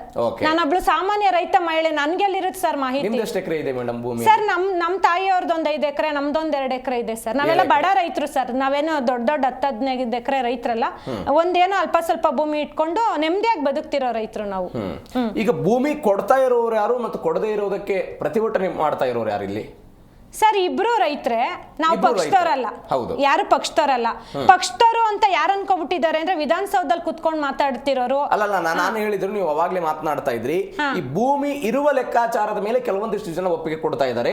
ಯಾರದ್ದೆಲ್ಲ 15-20 ಎಕರೆ ಭೂಮಿ ಇದೆ ಅವ್ರ ಭೂಮಿ ಕೊಡೋದಕ್ಕೆ ಮುಂದೆ ಬರ್ತಾ ಇದ್ದಾರೆ. ಯಾರ್ದು 2 ಎಕರೆ 1 ಎಕರೆ 3 ಎಕರೆ ನಿಮ್ ತರನಾಗಿ ಸಣ್ಣ ಪ್ರಮಾಣದ ಭೂಮಿ ಇದೆ ಅವರೆಲ್ಲ ಭೂಮಿಯನ್ನು ಕೊಡೋದಕ್ಕೆ ಒಪ್ತಾ ಇಲ್ಲ ಅಂತ. ಸರ್ ಅವರು ಅದೇ ನಾನು ಹೇಳ್ತಾರೆ, 2 ಎಕರೆ 10 ಕುಂಟೆ 20 ಕುಂಟೆನೂ ಭೂಮಿ ಇದೆ. ಅವರು ಯಾವುದೇ ಕಾರಣಕ್ಕೂ ಭೂಮಿ ಕೊಡಕ್ ಇಷ್ಟ ಇಲ್ಲ. ಯಾಕಂದ್ರೆ ಅವ್ರು ಆ ದುಡ್ಡನ್ನು ತಗೊಂಡೋಗಿ ಅವ್ರು ಏನು ಮಾಡಕ್ಕಾಗಲ್ಲ ಸರ್, ಅವ್ರ ಬದುಕ ಹಾಳಾಗ್ಬಿಡುತ್ತೆ. ನಾನು ಹೇಳೋದು, ಇಲ್ಲಿವರೆಗೂ ಭೂ ಸ್ವಾಧೀನ ಆಗಿರೋ ಜಾಗದಲ್ಲಿ ದೇವನಹಳ್ಳಿಯವರಾಗ್ಲಿ ಅಕ್ಕಪಕ್ಕ ಎಷ್ಟೊಂದ್ ಕಡೆ ಭೂ ಸ್ವಾಧೀನ ಆಗಿದೆಯಲ್ಲ, ಅವರೆಲ್ಲ ಯಾವ ರೆಸಾರ್ಟ್ ಕಟ್ಟಿದ್ದಾರೆ, ಯಾವ ಮಾಲ್ ಕಟ್ಟಿದ್ದಾರೆ, ಯಾವ ಕಾಂಪ್ಲೆಕ್ಸ್ ಕಟ್ಟಿದ್ದಾರೆ ಅಲ್ವಾ? ಅವ್ರದ್ದೇನಾದ್ರು ಸರ್ವೆ ಮಾಡಿದ್ರೆ ಗೊತ್ತಾಗುತ್ತೆ, ಅವರೆಲ್ಲ ಸೆಕ್ಯೂರಿಟಿ ಗಾರ್ಡು, ಹೋಮ್ ಗಾರ್ಡ್ಸು ಆ ಥರ ಆಗಿರ್ತಾರೆ. ಆ ಸ್ಥಿತಿ ನಮ್ಮ ರೈತರಿಗೆ ಬರಬಾರ್ದು ಅಂತ ನಾವು ಕಡಿಮೆ ಜಮೀನಿರೋ ರೈತರು ಹೋರಾಟ ಮಾಡ್ತಿದ್ದೀವಿ. ಹಂಗಂತ 5 ಎಕರೆ 10 ಎಕರೆ ಇರೋರು ಹೋರಾಟ ಮಾಡ್ತಿದ್ದಾರೆ. ಕೆಲವ್ರು ಯಾರೋ ಕೊಡ್ತಿದ್ದಾರೆ, ಕೊಡ್ತಿಲ್ಲ ಅಂತ ಹೇಳಕ್ಕಾಗಲ್ಲ. ಹಂಗಂತ ತುಂಬಾ ಸಣ್ಣ ರೈತರೇ ಕೊಡ್ತಾವ್ರೆ, ಫುಲ್ಲು ಜಾಸ್ತಿ ಇರೋ ಜಮೀನವ್ರು ಕೊಡ್ತಾರೆ ಅಂತಿಲ್ಲ. ಸಣ್ಣ ರೈತರು, ಜಾಸ್ತಿ ಜಮೀನಿರೋರು ಯಾರು ಕೊಡ್ತಿಲ್ಲ. ಯಾರು ಕೆಲವರು ಅದರಲ್ಲಿ ಅವ್ರವ್ರ ಆಯ್ಕೆಗಳು. ಈಗ ಒಂದೂರಲ್ಲಿ ಒಂದು 100-200 ಮನೆ ಇದ್ರೆ 1-20 ಮನೆಯವ್ರು ಕೊಡ್ಬೋದು, 10 ಮನೆಯವ್ರು ಕೊಡ್ಬೋದು, ಒಂದೊಂದು ಊರಲ್ಲಿ 1-2 ಮನೆಯವ್ರು ಕೊಡ್ಬೋದು. ಅದು ಸರ್ವೆ ಆಗ್ಲಿ ಅಂತಾನೆ ನಾವು ಕೇಳ್ತಿರೋದು ಸರ್. ಈಗ ನೀವು ಹೌದು, ಭೂಮಿ ಕೊಡದೇ ಇದ್ರು ಕೂಡ ಅಕಸ್ಮಾತ್ ಭೂ ಸ್ವಾಧೀನಕ್ಕೆ ಹೋಗದೇ ಇದ್ರು ಕುಮಾರಸ್ವಾಮಿ ಅವರು ಮಾಡಿರುವಂತ ರೆಡ್ ಝೋನ್ ಹಾಗೆ ಉಳಿದ್ಬಿಡುತ್ತಲ್ಲ, ಏನ್ ಮಾಡಕ್ ಸಾಧ್ಯನೇ ಆಗಲ್ಲ ನಿಮಗೆ? ಸರ್ ಅದು ರೆಡ್ ಝೋನು ಅದು ತೆಗಿದೇ ಇರೋಂಥದ್ದು ಅಂತ ಬಲವತ್ ಕಾನೂನಿಲ್ಲ. ಈಗ ಕೃಷಿಗೆ ರೆಡ್ ಝೋನ್ ಇಂದ ತೊಂದರೆ ಇಲ್ಲ. ಹೌದು, ಮಾರಾಟ ಮಾಡಬೇಕು ಅಂದ್ರೆ ಬೆಲೆ ಕಡಿಮೆ, ಅವರು ಏನಾದರೂ ಮಾಡಿ. ಈಗ ಕುಮಾರಸ್ವಾಮಿ ಮಾಡಿರೋ ಪ್ರಾಜೆಕ್ಟ್ನ ಲಾಂಚ್ ಮಾಡ್ಬೋದು, ಅವ್ರು ಮಾಡಿರೋ ರೆಡ್ ಝೋನ್ ಯಾಕೆ ತೆಗಿಯೋಕ್ಕಾಗಲ್ಲ ಸರ್? ಅಲ್ವಾ? ಯಾವ್ದಾದ್ರು ಒಂದು ನಾನು ಹೇಳ್ತಾ ಇರೋದು, ದಯವಿಟ್ಟು ಸರ್ ರಾಜಕೀಯ ಬೇಡ ಇದರಲ್ಲಿ. ಅವ್ರು ಮಾಡಿದ್ದು ಇವ್ರು ಮಾಡಿದ್ದು ಎಲ್ಲ ಒಂದೇ, ರಾಜಕಾರಣಿಗಳೆಲ್ಲ ಒಂದೇ. ನನ್ಗೆ ಯಾರು ಪರ ವಿರೋಧ ಅವಶ್ಯಕತೆ ಇಲ್ಲ. ರಾಜಕಾರಣಿಗಳ ಹಗ್ಗ ಜಗ್ಗಾಟದಿಂದ ಈ ಸ್ಥಳಕ್ಕೆ ನಾನು ಬಂದು ಕೂತಿದ್ದೀನಿ. ಅವ್ರೇನು ನಮ್ಮ ರೈತರ ತಂಟೆಗೆ ಬಂದಿಲ್ಲ ಅಂದ್ರೆ ನಾವು ರೈತರುಗಳು ನೆಮ್ಮದಿಯಾಗಿದ್ವಿ. ಯಾರು ಪರ ವಿರೋಧ ರಾಜಕಾರಣಿಗಳು ಬೇಡ. ನಾನು ಹೇಳ್ತಾ ಇರೋದು, ಯಾರಾದ್ರೂ ಮಾಡ್ಲಿ, ನೀವು ಅಧಿಕಾರದಲ್ಲಿದ್ದೀರಾ, ದಯವಿಟ್ಟು ರೈತರ ಪರವಾಗಿ ಏನಾದ್ರೂ ಒಳ್ಳೇದ್ ಮಾಡಿ. ಅವ್ರು ತಪ್ಪು ಮಾಡ್ಬಿಟ್ಟಿದ್ದಾರೆ, ನಮ್ಮನ್ನ ಹಾಳು ಮಾಡ್ಬಿಟ್ಟಿದ್ದಾರೆ, ಅವ್ರ ಹಾಳು ಬಾವಿಗೆ ತಳ್ಬಿಟ್ರು ಅಂತ ನೀವು ನಮ್ನ ಯಾಕೆ ಮುಚ್ತಿದ್ದೀರಾ? ಸರ್ ನಮ್ನ ಎತ್ತಿ ಸರ್ ನೀವು ಆದ್ರೆ ಎತ್ತಿ, ಇಲ್ಲಾಂದ್ರೆ ಅಲ್ಲೇ ಇರ್ತೀವಿ, ಇರೋ ಅಷ್ಟು ದಿನ ಸಾಯ್ತೀವಿ, ನಿಮ್ ಕೈಲಾದ್ರೆ ಎತ್ತಿ. ಇಷ್ಟೇ ನಾನು ಕೇಳ್ತಾ ಇರೋದು. ಡಿ ಕೆ ಶಿವಕುಮಾರ್, ಕಾಂಗ್ರೆಸ್ ಸರ್ಕಾರ, ನನಗೆ ಶಾಸಕರ ಬಗ್ಗೆ ಒಂದು ಬೇಜಾರಿದೆ. ಅಲ್ಲಿ ಹೆಣ್ಮಕ್ಳುಗಳು ಈಗ ಸರ್ ನಮ್ಮ ಕಡೆ ಹೆಣ್ಮಕ್ಳು ಹಳ್ಳಿಗಳಲ್ಲಿ ಎಸ್ಪೆಷಲಿ ಏನಂದ್ರೆ 4 ಜನ ಗಂಡ್ಮಕ್ಳು ಇರೋ ಕಡೆ ಹೋಗ್ಬೇಕು ಅಂದ್ರೆ ನಮ್ಗೆ ಸಂಕೋಚ ಇರುತ್ತೆ, ಹೌದಲ್ವಾ? ಅದೇ ಹೆಣ್ಮಕ್ಳು ಪರ್ಕೆ ಎತ್ಕೊಂಡು ಕಲ್ಲೆತ್ಕೊಂಡು ಓಡಾಕ್ತಾಳೆ ಅಂದ್ರೆ ಅವಳ ಪರಿಸ್ಥಿತಿಗೆ ಯಾರು ಸರ್ ಕಾರಣ? ಹೌದಲ್ವಾ? ಅವಳು ಪರ್ಕೆ ಎತ್ಕೊಂಡು ರೋಡಲ್ಲಿ ಓಡೋಗ್ತಾವಳೆ ಅಂದ್ರೆ ಒಬ್ಬ ಅಧಿಕಾರಿ ನೋಡಿಬೇಕು, ನಮ್ ಜಮೀನಿಗೆ ಬರ್ತಾವ್ರೆ ಅಂತ ಅವಳು ಓಡಿಸ್ಕೊಂಡು ಹೋಗ್ತಾವಳೆ ಅಂದ್ರೆ ಅವಳಿಗೆ ಯಾವ ಸ್ಥಿತಿಗೆ, ಯಾವ ಅಸಹಾಯಕತೆಗೆ ಬಂದು ನಿಂತಿದ್ದಾಳೆ ಅಂತ ಯಾರಾದ್ರೂ ಕೇಳಿದ್ದೀರಾ? ಅವ್ರು ಯಾವ್ದೋ ಪಕ್ಷದವರು ಯಾರೋ ಕುಮ್ಮಕ್ ಕೊಟ್ಟವ್ರೆ. ಜೆಡಿಎಸ್ ಕೃಪಾಪೋಷಿತ ನಾಟಕ ಮಂಡಳಿ ಅದು ಪ್ರತಿಭಟನೆ ಮಾಡಿದ್ದು ಅಂತ. ಸರ್ ಆಯ್ತು, ಬನ್ನಿ. ಅಲ್ಲಿರೋ ಹೆಣ್ಮಕ್ಳುಗಳು ಯಾವ್ದಾದ್ರು ರೋಡಿ ಶೀಟರ್ ಅಲ್ಲಿ ಇದಾರ, ಎಲ್ಲಾದ್ರೂ ತಗ್ಲಾಕೊಂಡಿದ್ರ, ನಿಮ್ಗೆ ರಾಜಕೀಯ ಪಕ್ಷದವ್ರ ಜೊತೆ ಯಾವ್ದಾದ್ರು ಅಧಿಕಾರಿಗಳ ಜೊತೆ ಇದ್ರ, ಅವ್ರು ಶಾಮೀಲಾಗವ್ರ ಕೇಳಿ, ಪಕ್ಷದವ್ರ ನೋಡಿ. ಗೊತ್ತಿಲ್ವಾ ನಿಮ್ಗೆ? ಅಲ್ಲಿರೋ ಡೈಲಿ ಇಡೀ ಕರ್ನಾಟಕ ತುಂಬಾ ವಿಡಿಯೋಸ್ ಇದೆ, ಫೋಟೋಸ್ ಇದೆ, ಎಲ್ಲರ ಫೋನಲ್ಲಿ ಇನ್ಸ್ಟಾಗ್ರಾಮು, ಫೇಸ್ಬುಕ್ ಎಲ್ಲ ಕಡೆನೂ ಇದೆ. ಕಂಡಿಡೀರಿ ಅವ್ರು ಯಾರು ಅಂತ. ಅಲ್ಲಿ ರೈತರಲ್ಲ ಅಂದ್ರೆ ಅವ್ರು ಗಲ್ಲು ಶಿಕ್ಷೆನೆ ಕೊಡ್ಸಿ ಸರ್. ನಮ್ ಶಾಸಕರು ಇದಾರಲ್ಲ, ಬುದ್ಧಿವಂತರಿದಾರ, ಅವರು ಗಲ್ಲು ಶಿಕ್ಷೆ ಕೊಡ್ಸ್ಲಿ ಬಿಡಿ ಸರ್. ಅವ್ರು ರೈತರಲ್ಲ, ಹೆಣ್ಮಕ್ಳು ರೈತರುಗಳಲ್ವಂತೆ, ಅವ್ರು ಯಾವ್ದೋ ನಾಟಕ ಮಂಡ್ಲಿ ಅವ್ರಲ್ವಾ, ನಾಟಕ ಆಡೋರು ಎಲ್ಲ ಊರಲ್ಲೂ ಇರ್ತಾರಲ್ವಾ, ನೀವು ಕಂಡಿಡೀರಿ ಸರ್. ಇಲ್ಲ ಬನ್ನಿ ಸರ್, ಎಲ್ಲ ಚಾನಲ್ ಅವ್ರ ಹತ್ರನೂ ಇದೆ ಅವ್ರ ವಿಡಿಯೋಸ್, ಫೋಟೋಸ್ ಈಸ್ಕೊಳಕ್ ಹೇಳಿ ಸರ್. ಅವ್ರನ್ನ ಈಸ್ಕೊಂಡು ಅವ್ರಿಗೆ ಏನ್ ಶಿಕ್ಷೆ ಕೊಡ್ತಾರೋ ಕೊಡ್ಸ್ಲಿ ಬಿಡಿ ಸರ್. ನಿಮ್ಮ ಹೋರಾಟಕ್ಕೆ ಯಾರು ಬೆಂಬಲ ಇದೆ? ಬಿಜೆಪಿ ಅವರು ಸಪೋರ್ಟ್ ಮಾಡ್ತಿದಾರಾ, ಜೆಡಿಎಸ್ ಸಪೋರ್ಟ್ ಮಾಡ್ತಿದಾರಾ? ಸರ್ ಬೆಂಬಲ ಇದ್ದಿದ್ರೆ ಅವ್ರು ವಿಧಾನಸೌಧದಲ್ಲಿ ಮಾತಾಡ್ತಿದ್ರು, ನಮ್ಗೆ ಯಾರು ಸರ್ ಬೆಂಬಲ ಕೊಡ್ತಿರೋದು? ವಿಜಯೇಂದ್ರ ಅವ್ರು ಬಂದ್ರು, ಎಚ್ ಡಿ ಕುಮಾರಸ್ವಾಮಿ ಅವ್ರು ಬಂದ್ರು, ನಿಖಿಲ್ ಕುಮಾರಸ್ವಾಮಿ ಅವ್ರು ಬಂದ್ರು, ದೇವೇಗೌಡರು ನಾನು ಬರ್ತೀನಿ, ರೈತರ ಹೋರಾಟದ ಜೊತೆಗೆ ನಾನು ಇರ್ತೀನಿ ಅಂತೆಲ್ಲ ಹೇಳಿದ್ರು. ಸರ್ ನಾನು ಹೇಳ್ತಾ ಇರೋದು, ಬೆಂಬಲ ಕೊಡ್ಬೇಕು ಅಂದ್ರೆ ಈಗ ನಾನು ಹೋಗಿ ವಿಧಾನಸೌಧದಲ್ಲಿ ಮಾಡಕ್ಕಾಗಲ್ಲ, ನನ್ನ ಗೇಟ್ ಹತ್ರ ಸೇರ್ಸಲ್ಲ. ನಿಮ್ಗಿದೆ ಅವಕಾಶ, ಯಾರಾದ್ರೂ ಸರಿ, ನಿಮ್ಗೆ ಯಾರ್ಗ ಅವಕಾಶ ಇದೆಯೋ ಅಲ್ಲಿ ಬೆಂಬಲ ಸೂಚಿಸಿ, ನಮ್ ಪರವಾಗಿ ಧ್ವನಿ ಎತ್ತಿ ಅಂತ ಹೇಳ್ತಾ ಇರೋದು. ಇಲ್ಲಿಗೆ ದಯವಿಟ್ಟು ನಿಮ್ ಕೈಲಿ ಆದ್ರೆ ಬನ್ನಿ ಸರ್, ನಮ್ ಜಾಗ ನೋಡಿ, ಇಲ್ಲ ಅಂದ್ರೆ ಬೇಡ, ಬರ್ಲೇಬೇಡಿ ಸರ್. ನೀವು ಬಂದು ಅಲ್ಲಿ ಧ್ವನಿ ಎತ್ತಿ.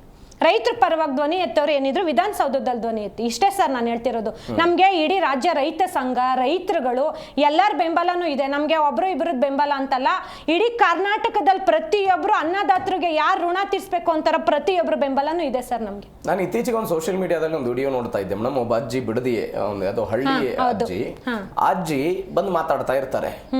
ಎಲ್ಲಿಗೆ ಹೋಗಿದ್ರಿ ಅಂತ ಪ್ರಶ್ನೆ ಕೇಳಿದ್ರು ಅಜ್ಜಿಗೆ. ಇಲ್ಲ ನಾನು ಡೈರಿಗೆ ಹೋಗಿದ್ದೆ ಹಾಲು ಹಾಕೋಕೆ. ಎಷ್ಟು ಲೀಟರ್ ಹಾಕ್ತೀರಿ? ಒಂದು ಸಮಥಿಂಗ್ ಲೀಟರ್. ತಿಂಗಳಿಗೆ ಎಷ್ಟು ಆದಾಯ ಗಳಿಸ್ತೀರಿ? 65,000 ರೂಪಾಯಿನ ಗಳಿಸ್ತೀನಿ ಬಿಡದಿಯಲ್ಲಿ ಅಂತ. ನಾನು ಹೇಳೋದು, ಬೆಂಗಳೂರಿನಲ್ಲಿ ಬಂದು ಯಾವುದೋ ಒಂದು ಕಂಪನಿಯಲ್ಲಿ ಕೆಲಸವನ್ನು ಮಾಡಿ 30-40 ಸಾವಿರ ರೂಪಾಯಿ ದುಡಿಯೋದಕ್ಕಿಂತಲೂ ಬಿಡದಿಯಲ್ಲಿ ಒಂದು ಹೈನುಗಾರಿಕೆ ಮಾಡಿ 65,000 ರೂಪಾಯಿ ಹಣ ಗಳಿಸೋದು ದೊಡ್ಡದಲ್ವಾ ಅಂತ. ಅದೇ ಕಾರಣಕ್ಕಾಗಿ ವಿರೋಧ ಅಂತ. ಹೌದು ಸರ್, ಅದೇ ಕಾರಣಕ್ಕೆ ವಿರೋಧ. ಬೆಂಗಳೂರಲ್ಲಿ ಸರ್ ಒಂದೊಂದು ಮನೆಗಳು ಇಷ್ಟೇ ಆಗ್ಲ, ಒಬ್ರಿಗೆ ಬಂದ್ರೆ ಕೂತ್ಕೊಳ್ಳೋಕೆ ಜಾಗ ಇಲ್ಲ, ಗಾಳಿ ಇಲ್ಲ, ಬೆಳಕಿಲ್ಲ. ಅವ್ರು ನೆಮ್ಮದಿಯಾಗಿ ದೊಡ್ಡ ದೊಡ್ಡ ಮನೆ ಕಟ್ಕೊಂಡು ಹಸುಗ ಹಾಲು ಕರ್ಕೊಂಡು, ಈಗ ಮಕ್ಕಳು ನೋಡ್ಕೊಳ್ಳಿಲ್ಲ ಅಂದ್ರು ತಾಯಿ ಅವಳ ಪಾಡ ಅವಳು ಬದುಕ್ತಿದ್ದಾಳೆ. ಗಂಡ ಇಲ್ಲ ಅಂದ್ರೆ ಎಷ್ಟೋ ಹೆಣ್ಮಕ್ಳು ಮಕ್ಳುಗಳ್ನ ಓದಿಸ್ಕೊತಿದ್ದಾರೆ, ಅವ್ರ ಪಾಡ ಅವ್ರ ಜೀವನ ಮಾಡ್ತಿದ್ದಾರೆ. ನಿಮ್ಗೆ ಏನಾದ್ರು ತೊಂದರೆ ಕೊಟ್ರಾ? ನಿಮ್ಗೆ ತೊಂದರೆ ಕೊಟ್ಟು ನಮ್ಮ ಭೂಮಿ ತಗೊಳ್ಳಿ ಅಂತ ಹೇಳಿದ್ರೆ ಯಾಕೆ ಅವ್ರಿಗೆ ಅನ್ಯಾಯ ಮಾಡ್ತಿದ್ದೀರಾ? ಇಷ್ಟೇ ಸರ್ ನಾನು ಕೇಳೋದು. ನಾನು ಹೇಳ್ತಾ ಇರೋದು, ಯಾರು ವಿರೋಧ ಇದ್ದಾರ ಅವ್ರನ್ನ ಕರೆಸಿ ಅವ್ರಿಗೇನು ಸಮಸ್ಯೆ ಕೇಳಿ, ನಿಮ್ಗೆ ಯಾರು ಪ್ರಾಜೆಕ್ಟ್ ಒಪ್ಪಿಗೆ ಇದೆಯೋ ಅವ್ರ ಪ್ರಾಜೆಕ್ಟ್ ಸ್ಟಾರ್ಟ್ ಮಾಡಿ. ನೀವು ಹೇಳ್ತಿದ್ದೀರಲ್ಲ ನಾವು ಯಾರಿಗೂ ತೊಂದರೆ ಕೊಡಲ್ಲ, ಯಾರು ಒಪ್ಪಿಗೆ ಅವ್ರದ್ದೇ ಮಾಡಿ, ಅದನ್ನ ಲಿಖಿತ ರೂಪದಲ್ಲಿ ಬರ್ದಿ ಕೊಟ್ಬಿಟ್ಟು ನಮಗೆ ನಿಮ್ಗೆ ಯಾರಿಗೂ ತೊಂದರೆ ಇಲ್ಲ ನಾವು ಮಾಡ್ಕೋತೀವಿ ಅಂತ ಅದೊಂದೇ ಒಂದು ಲಿಖಿತ ರೂಪದಲ್ಲಿ ನಮ್ಮ ಶಾಸಕರು ಹೇಳ್ತಿದ್ದಾರಲ್ಲ, ಇಲ್ಲ ರೀ ಯಾರು ಒಪ್ಕೊಂಡಿದಾರೋ ಅವ್ರದ್ದು ಮಾತ್ರ ಮಾಡ್ತಿರೋದು, ಯಾರೋ ಕಳಿಸ್ಬಿಟ್ಟಿದ್ದಾರೆ ಸರ್, ಏನು ಬೇಡ ಒಪ್ಕೊಂಡಿರೋದು ಮಾಡ್ತೀವಿ ಅಂತ ಲಿಖಿತ ರೂಪದಲ್ಲಿ ಬರ್ದು ಕೊಟ್ಬಿಡಿ. ಅಷ್ಟೇ ಬರ್ತೀನಿ. ಮೈಸೂರಿನಿಂದ ಮಂಜುಳಾ ಅಂತ ಮತ್ತೊಬ್ಬ ಕಾಲರ್ ಇದ್ದಾರೆ. ನಮಸ್ಕಾರ ಮಂಜುಳಾ ಅವರೇ. ನಮಸ್ತೆ ಸರ್. ನಮಸ್ತೆ. ನಿಮಗೆ ಹತ್ರ ಅನ್ಸುತ್ತೆ ಬಿಡದಿ? ಹತ್ರ ಅಂದ್ರೆ ಬೆಂಗಳೂರಿಗೆ ಹತ್ರ, ನಿಮಗೆ ಒಂದು ಸ್ವಲ್ಪ ನಿಮ್ಮ ರೋಡಲ್ಲಿ ಕನೆಕ್ಟಿವಿಟಿ ಇರುವಂತಹ ಪ್ರದೇಶ. ಒಂದು ಟೌನ್ಶಿಪ್ ಮಾಡೋದಕ್ಕೆ ಹೊರಟಿದ್ದಾರೆ ಸರ್ಕಾರದವರು.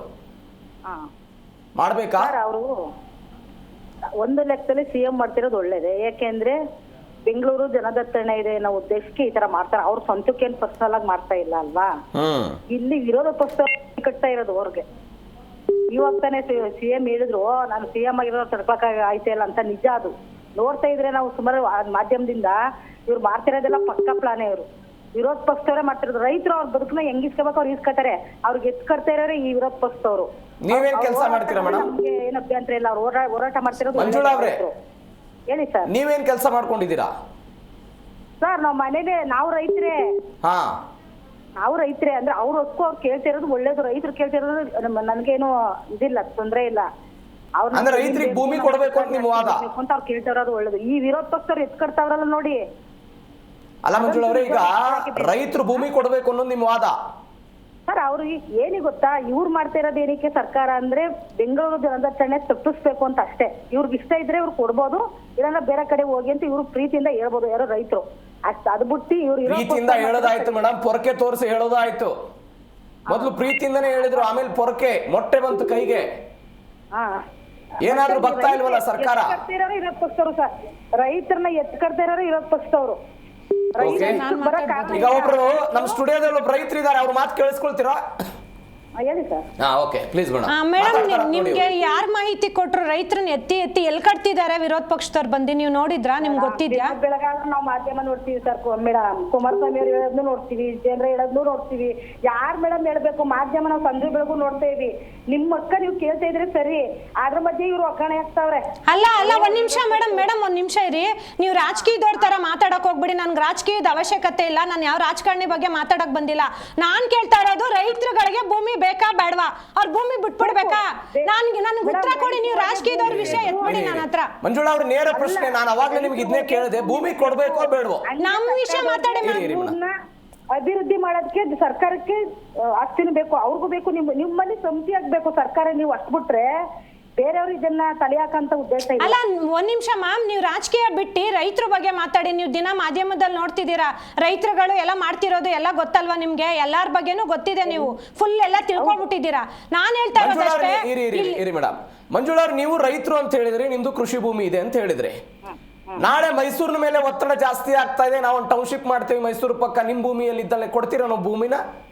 ಸರ್ ನಾನು ಅದೇ ಹೇಳ್ತೀನಿ, ಕಬಿನಿ ಜಲಾಶಯ ಆಗ್ಬೇಕಾದ್ರೆ ನಮ್ಮ ತಾತ್ಪಿರ್ಸಲ್ಲ ಅಲ್ಲಿ ಜಲಾಶಯ ಆಗ್ಬೇಕಾದ್ರೆ 32 ಮುಳುಗುದ್ದು. ಇವತ್ತಿಗೂ ಪರಿಹಾರ ಬಂದಿಲ್ಲ. ಆದ್ರೆ ಏನಕ್ಕೆ ಕರ್ನಾಟಕ ರೈತರು ಇವತ್ತು ಕೂಡ ಅದನ್ನೇ ಹೇಳ್ತಾ ಇರೋದು ಮೇಡಮ್. ನಿಮಗೇನು 30 ವರ್ಷದಿಂದ ಏನ್ ಪರಿಹಾರ ಬಂದಿಲ್ಲ ಅಂತ ಹೇಳ್ತಿದಿರಲ್ಲ, ನಮ್ ಪರಿಸ್ಥಿತಿನೂ ಹಂಗೆ ಆಗುತ್ತೆ, ಹಿಂಗಾಗಿ ನಾವು ಭೂಮಿ ಕೊಡಲ್ಲ ಅಂತ ಹೇಳ್ತಿದಾರೆ ಅವರು.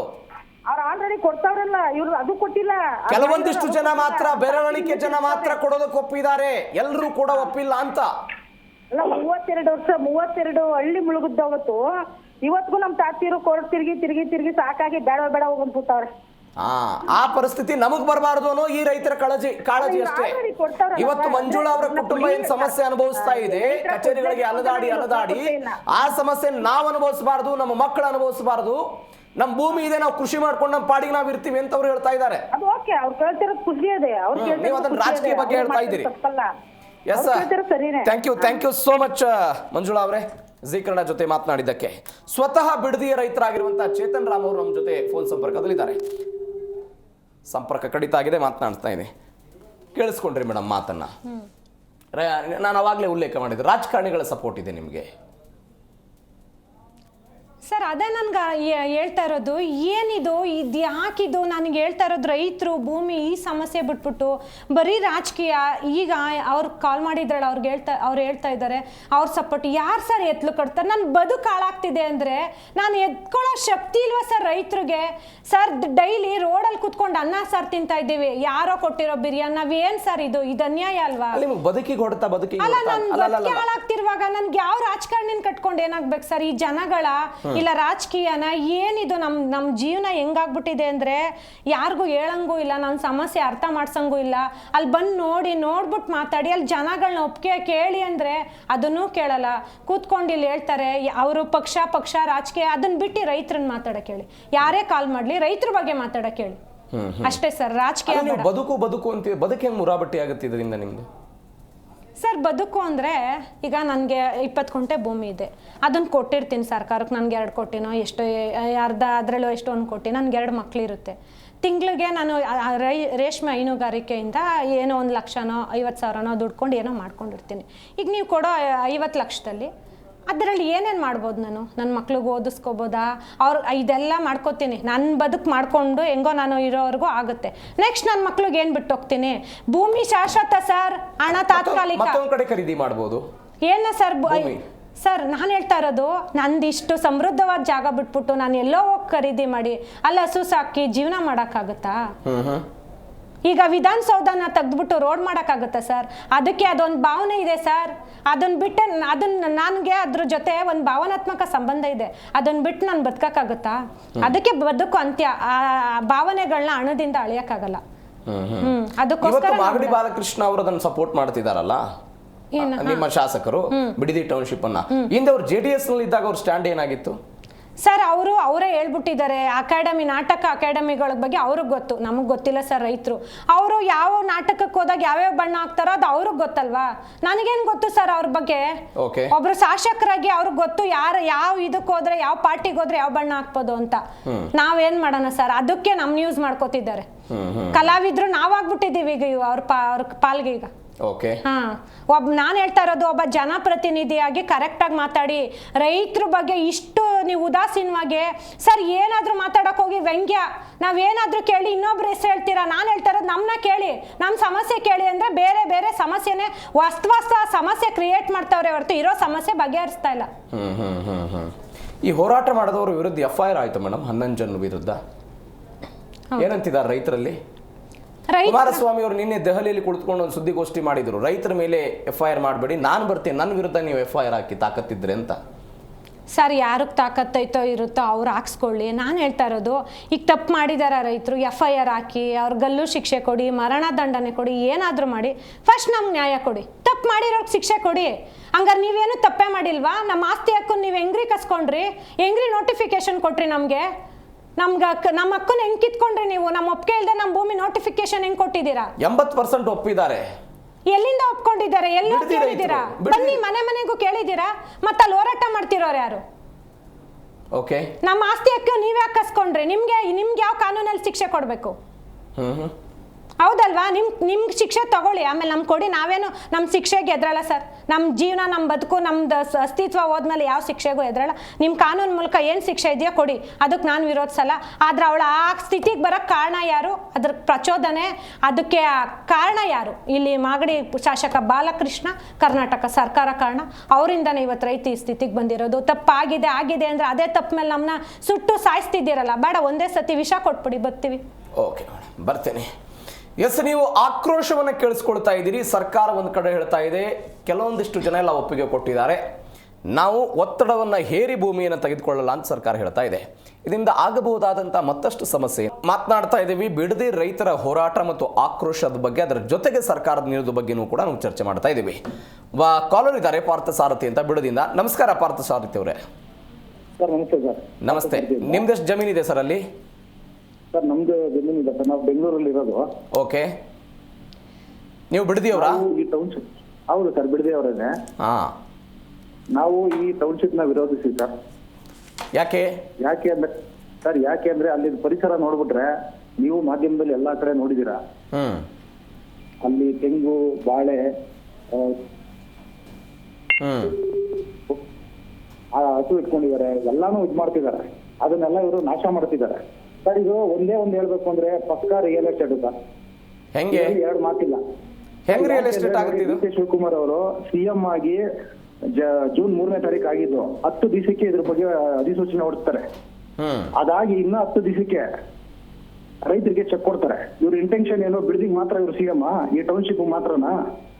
ಬೇರೆ ಎಲ್ಲಾ ಕಡೆ ಉತ್ತರ ಕರ್ನಾಟಕ ಆ ಕಡೆ ಈ ಕಡೆ ಎಷ್ಟು ಬರ ಇದು ಬಂದಿದೆ, ಅದ್ರ ಬಗ್ಗೆ ಕಾನ್ಸಂಟ್ರೇಷನ್ ಇಲ್ಲ ಇವ್ರಿಗೆ. ಬೆಂಗಳೂರಲ್ಲಿ ರೋಡ್ಗಳು ನೋಡಿ ಸರ್, ಇದ್ರ ಬಗ್ಗೆ ನೀವೊಂದು ಅಭಿಯಾನ ಮಾಡಿ ಸರ್. ರೋಡ್ ಬಗ್ಗೆ ಡೆವಲಪ್ಮೆಂಟ್ ಇಲ್ಲಿ ಮಾತ್ರ AICT ಬಂದ ತಕ್ಷಣ ಎಲ್ಲ ಆಗೋಗ್ಬಿಡುತ್ತೆ ಸರ್. ರಾಗಿ ಬೆಳೆ. ಪಾರ್ಥಸಾರಥಿ ಅವರೇ, ನೀವು ಬಿಡದಿಯವರು ಅಂತ ಹೇಳಿದ್ರಿ, ಬೆಂಗಳೂರಿಗೆ ಕೆಲಸಕ್ಕಾಗಿ ಬಂದಿದ್ದೀರಿ, ಹೌದಾ? ಹೌದು. ಬೆಂಗಳೂರಲ್ಲೇ. Yes sir.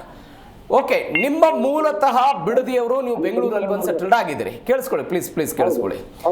ನಿಮ್ಮ ಬಿಡದಿಯಲ್ಲಿ ಟೌನ್ಶಿಪ್ ನಿರ್ಮಾಣ ಆದ್ರೆ, ನಿಮ್ಮ ಬಿಡದಿಯಲ್ಲಿ ಕಂಪನಿಗಳು ಬಂದ್ರೆ, ನಿಮ್ಮ ಬಿಡದಿಯಲ್ಲಿ ಕಾರ್ಖಾನೆಗಳು ಬಂದ್ರೆ, ನೀವು ಬೆಂಗಳೂರಿಗೆ ಬರೋ ತಪ್ಪುತ್ತಲ್ಲ, ನೀವು ನಿಮ್ಮೂರಲ್ಲೇ ಇರ್ಬೋದು ಸರ್. ನಮಗೆ ಅದು ಬೇಡ ಸರ್, ನಾವು ಬೆಂಗಳೂರಲ್ಲೇ ಬದುಕ್ತಾ ಇದೀವಿ. ನಮ್ಗೇನು ಅಲ್ಲೇ ಬರ್ಬೇಕು ಮಾಡ್ಬೇಕು ಅನ್ನೋದು ಏನಿಲ್ಲ ಸರ್. ಯಾಕೆಂದ್ರೆ ಅಲ್ಲಿ ಪರಿಸರ ನಾಶ ಆಗ್ತಿದೆ. ನಮ್ಮ ಇದಕ್ಕೋಸ್ಕರ ನಾವು ಪರಿಸರ ಬೆಂಗಳೂರಿನವ್ರು ಹೇಳ್ತಿದ್ದಾರೆ, ಬೆಂಗಳೂರಿನ ಪರಿಸರ ನಾಶ ಆಗ್ತಿದೆ, ಬೆಂಗಳೂರಿನ ಮೇಲೆ ಒತ್ತಡ ಜಾಸ್ತಿ ಆಗ್ತಿದೆ ಅಂತ DK ಶಿವಕುಮಾರ್ ವಾದ. ಸರ್ ಈಗ ರೈತರು ಬೇಡ ಅಂದ್ರೆ ಯಾಕೆ ಮಾಡ್ಬೇಕು ಸರ್ ಇವರು? ಕೊಟ್ರೆ ಈಸ್ಕೊಳ್ಳಿ, ಇಲ್ಲ ಅಂದ್ರೆ ಬೇಡ. ಕೊಟ್ರೆ ತಗೊಳ್ಳಿ, ಇಲ್ಲ ಅಂದ್ರೆ ಬೇಡ. ರೈತರು ಹೊಟ್ಟೆ ಮೇಲೆ ಹೊಡೆದು ಮಾಡುವಂತದ್ದು ಏನಿದೆ ಇವ್ರಿಗೆ? ಇವ್ರ ಜಮೀನು ಹಂಗೆ ಬಿಟ್ಬಿಡ್ತಾರ ಅವರು ಸರ್. ಅಲ್ಲಿ ಪರಿಸರ ಹಾಳು ಮಾಡ್ತಿದಾರೆ ಸರ್. ಅಲ್ಲಿ ರೈತರನ್ನಂತೂ ಎಲ್ಲ ಗೊತ್ತಲ್ಲ, ಪರ ವಿರೋಧ ಎಲ್ಲ ಮಾಡಿ ಹಾಳು ಮಾಡಿ ಬಿಟ್ಬಿಟ್ಟಿದ್ದಾರೆ. ಅಲ್ಲಿ ಒಬ್ರು ನೋಡಿದ್ರೆ ಒಬ್ರಿಗಾಗಲ್ಲ, ಆ ತರ ಮಾಡ್ಬಿಟ್ಟಿದ್ದಾರೆ. Okay. ಇವರು ರಾಜಕೀಯ ಲಾಭಕ್ಕೋಸ್ಕರ ಮಾಡ್ತಿದ್ದಾರೆ. ಇದು ಪಕ್ಕಾ ರಿಯಲ್ ಎಸ್ಟೇಟ್, ಪಕ್ಕಾ ರಿಯಲ್ ಎಸ್ಟೇಟ್. ನೋಡೋಣ ಏನಾಗುತ್ತೆ ಅಂತ ಪಾರ್ಥ ಸಾರಥಿ ಅವರೇ. Thank you so much Zee Kannada ಜೊತೆ ಮಾತನಾಡಿದ್ದಕ್ಕೆ ಥ್ಯಾಂಕ್ ಯು. ಮತ್ತೊಬ್ಬ ಕಾಲರ್ ಇದ್ದಾರೆ ಮಂಡ್ಯದಿಂದ, ರಾಕೇಶ್ ಅಂತ. ನಮಸ್ಕಾರ ರಾಕೇಶ್ ಅವರೇ. ನಮಸ್ಕಾರ ಸರ್. ನಮಸ್ತೆ. ಟೌನ್ಶಿಪ್ ಆಗ್ಬೇಕಾ ಬೇಡವಾ? ಇಲ್ಲ ಸರ್, ಬೇಡ ಸರ್. ಟೌನ್ಶಿಪ್ ಏನ್ ಅವಶ್ಯಕತೆ ಏನಿಲ್ಲ ಸರ್. ಬಿಡದಿಲಿ ಬೆಂಗಳೂರಿನಲ್ಲಿ ಜನಸಂದಣಿನ ಕಡಿಮೆ ಮಾಡ್ಬೇಕು ಅಂತ ಕುಮಾರಸ್ವಾಮಿ ಅವರು 2006 ಕೈಗೆತ್ಕೊಂಡ್ರು ಅಂತ ಹೇಳ್ತಾರೆ ಇವರು. ಹೌದು. DK ಶಿವಕುಮಾರ್ ಹೇಳ್ತಾರೆ ಇವತ್ತು ಪ್ರೆಸ್ ಮೀಟ್ ಮಾಡಿ ಇದು ಕುಮಾರಸ್ವಾಮಿ ಅವ್ರ ಕಾನ್ಸಿನ್ ಯೋಜನೆ ಇದು, ನಮ್ ಕಾನ್ಸಿನ್ ಯೋಜನೆ ಎಲ್ಲ ಅಂತ ಹೇಳ್ತಾರೆ. ಅವ್ರ ಕಾನ್ಸಿನ್ ಯೋಜನೆನ ಅವರೇ ಕೈ ಬಿಟ್ಟ ಮೇಲೆ ಬೇರೆಯವ್ರ ಕಾನ್ಸಿನ್ ಯೋಜನೆನ ಇವ್ರು ಯಾಕೆ ಮಾಡ್ಬೇಕು ಸರ್? ನಾವ್ ಅದನ್ನ ಈಡೇರಿಸ್ತಾ ಇದೀವಿ ಅಂತ. ಏನ್ ಸರ್ ಅದೇ ರೈತರನ್ನ ಸಮಾಧಿ ಮಾಡ್ಬಿಟ್ಟು ಆಮೇಲೆ ಈಡೇರಿಸ್ತಾರ ಅವರು? ದುಡ್ಡು ಕೊಡ್ತಾರಲ್ಲ. ಅಯ್ಯೋ, ದುಡ್ಡು ಇವತ್ತು ಇರ್ತದೆ, ನಾಳೆ ಹೋಗ್ತವೆ ಸರ್. ನಾವೊಬ್ರು ರೈತರಾಗಿ ಮಂಡ್ಯ ಜಿಲ್ಲೆಯಲ್ಲಿ ಓಕೆ ರೈತರಾಗ್ಬಿಟ್ಟು ಅವ್ರ ಭೂಮಿನ ಕೊಟ್ಬಿಟ್ಟು ನಾವೇನ್ ದೇಶಾಂತರ ಹೋಗ್ಬೇಕಾ? ಹಾಗಾಗಿ ಟೌನ್ಶಿಪ್ ಏನ್ ಅವಶ್ಯಕತೆ ಏನಿಲ್ಲ ಸರ್. ಹೋಗಿ ಉತ್ತರ ಕರ್ನಾಟಕದಲ್ಲಿ ಬೇಕಾದಷ್ಟು ಜಾಗ ಐತೆ, ಅಲ್ಲಿ ಮಾಡಿದ್ರಾಗಲ್ಲ ಟೌನ್ಶಿಪ್ ನ. ಓಕೆ. 5,000-6,000 ಎಕರೆನ ಕೊಡ್ತೀವಿ ಬನ್ನಿ ಅಂತ ಕರೀತಾ ಇದಾರೆ ಅವರು. ಅಲ್ಲಿ ಹೋಗ್ತಾನೆ ಇಲ್ಲಿ ಫಲವತ್ ಆ ಭೂಮಿನ ಕಣ್ಣಲ್ಲಿ ನೋಡ್ಬಿಟ್ರೆ ಕಣ್ಣಲ್ಲೆಲ್ಲ ನೀರ್ ತುಂಬ್ಕೊಳತ್ತೆ ಸರ್. ಆ ತರ ಐತೆ ಅಲ್ಲಿ. ಯಾರೋ ಒಬ್ರು ಮೈಸೂರಿಂದ ಕಾಲ್ ಮಾಡಿ ಹೇಳ್ತಾರೆ ಈಗ ಅವ್ರು ಭೂಮಿನ ಕೊಟ್ಬಿಟ್ಟು ಹೊಂಟೋಗಿ ಅಂತ. ಅವ್ರು ಏನ್ ಮೈಸೂರವ್ರು ಏನೋ ಗೊತ್ತಿಲ್ಲ ಸರ್. ಅವ್ರು ಕಾಂಗ್ರೆಸ್ನವ್ರು ಯಾರು ಗೊತ್ತಿಲ್ಲ ಅವರು. ಓಕೆ. ರಾಜಕೀಯ ಮಾಡ್ಬೇಡಿ ಅಂತ ಮೇಡಮ್ ಅವ್ರು ಅಷ್ಟೊತ್ತಿಂದ ಹೇಳ್ತಾ ಇದಾರೆ. ಅಲ್ಲಿ ಯಾರೋ ಎತ್ ಕಟ್ತಾ ಇದಾರೆ. ಎಸ್ ಸರ್, ನೋಡೋಣ ಏನಾಗುತ್ತೆ ಅಂತ. Okay sir, thank you so much Zee Kannada ಜೊತೆ ಮಾತನಾಡಿದ್ದಕ್ಕೆ. ಮೇಡಮ್, ಅಂತಹ ಫಲವತ್ತತೆ ಏನಿದೆ? ಏನೇನು ಬೆಳಿತೀರಿ ನೀವು ಅಲ್ಲಿ? ಏನಾಗುತ್ತೆ ಸರ್? ಅದ್ರ ಲೀಸ್ಟೇ ಇದೆ. ಅಂದರೆ ನಾನು ಓರಲ್ಲಾಗಿ ಹೇಳ್ತೀನಿ ಸರ್. ನಮ್ಮ ಕಡೆ 6.5 ಲಕ್ಷ ಲೀಟ್ರ್ ಪ್ರತಿ ತಿಂಗಳು ಹಾಲು ಹಾಕ್ತೀವಿ. ದಿನಕ್ಕ? ಪ್ರತಿ ತಿಂಗಳು 6.5 ಲಕ್ಷ ಲೀಟ್ರ್ ಹಾಲು ಹಾಕ್ತೀವಿ. ಓಕೆ. ಮತ್ತೆ 15 ಲಕ್ಷ ತೆಂಗು, ಅಡಿಕೆ ಇದೆ, ಬಾಳೆ ಇದೆ. 5 ಲಕ್ಷದಲ್ಲಿ ಬೇಬಿಕಾರ್ನ್ ಇದೆ. ಮತ್ತೆ ಇದು ತರಕಾರಿಗಳು ಇದೆಲ್ಲ ಒಂದು ಎಕರೆ 1 ಲಕ್ಷ ಎಕರೆಲಿದೆ. ಇಷ್ಟೆಲ್ಲ ಇರಬೇಕಾದ್ರೆ ಸರ್ ನಾವು ಇದನ್ನೆಲ್ಲ ಬಿಟ್ಬಿಟ್ಟು ಏನು ಮಾಡ್ಬೋದಲ್ವಾ? ಮಾಡೋದಕ್ಕಾಗಲ್ವಾ ಸರ್? ಬೇರೆ ಕಡೆ ಹೋಗಿ ಇಷ್ಟೇ ಜಾಗ ತಗೊಂಡು ಇಷ್ಟು ಫಲವತ್ತಾದ ಭೂಮಿ 2 ನದಿಗಳ ಮಧ್ಯೆ ಇರೋ ಮಲೆನಾಡು ಮತ್ತೆ ನಾವು ಸೃಷ್ಟಿ ಮಾಡ್ಬೋದಾ ಸರ್? ಸಾಧ್ಯ ಇದೆಯಾ ಸರ್? ಇಲ್ಲ. 4 ಬಿಲ್ಡಿಂಗ್ ಕಟ್ಕೋಬೋದು. ಇದೇ ಫಲವತ್ತಾದ ಭೂಮಿ 2 ನದಿಗಳ ಮಧ್ಯೆ ಇರೋ ಎಷ್ಟು ಸೃಷ್ಟಿಯಲ್ಲಿ ಅದ್ಭುತ ಇರೋ ಜಾಗನ ನಾನು ಮತ್ತೆ ಎಲ್ಲರೂ ಹೋಗಿ ಅದನ್ನು ಯಾವುದೇ ಕಾರಣಕ್ಕೂ ಈ ಜನ್ಮಕ್ಕೆ ಸಾಧ್ಯ ಇಲ್ಲ ಸರ್. ಅದು ಅಸಾಧ್ಯವಾದ ಕೆಲಸ. ಅದನ್ನು ಯಾರು ಮಾಡೋಕ್ಕಾಗಲ್ಲ ಸರ್. AICT ಎಲ್ಲಾದರೂ ಕಟ್ಕೋಬೋದು ಅವರು. ಇಂಥ ಜಾಗನ ಮತ್ತೆ ನಾವು ಸೃಷ್ಟಿ ಮಾಡೋಕ್ಕಾಗಲ್ಲ. ಈ ಪ್ರಕೃತಿ ನಾಶ ಆದರೆ ಇದು ಪ್ರಕೃತಿಗೆ ಸರ್ವನಾಶದ ಅಂತ್ಯ. ಇದು ಪ್ರಕೃತಿ ಮತ್ತೆ ಇದು ಸಾಧ್ಯನೇ ಇಲ್ಲ ಸರ್. ಈ DK ಶಿವಕುಮಾರ್ ಅವ್ರಿಗೂ ಹತ್ರ ಆಗತ್ತಪ್ಪ ಕನಕಪುರನು. ಅಲ್ಲಿ ಯಾಕೆ ಮಾಡ್ತಾ ಇಲ್ಲ ಅವರು? ನಿಮ್ಮ ಯಾಕೆ? ಅದೇ ಅವ್ರಿಗೆ ನಾವೇನು ಅನ್ಯಾಯ ಮಾಡಿದೀವಿ ಅಂತಾನೆ ಗೊತ್ತಾಗ್ತಿಲ್ಲ. ಇಲ್ಲ ಯಾವ್ದೋ ರಾಜಕೀಯದ DK ಶಿವಕುಮಾರ್ ಮೇಲಿಂದ ಮೇಲೆ ಒಂದು ಮಾತು ಹೇಳ್ತಿರ್ತಾರೆ, ನಿಮ್ಗೆಲ್ಲ ಗೊತ್ತಿದೆ. ಹೌದು.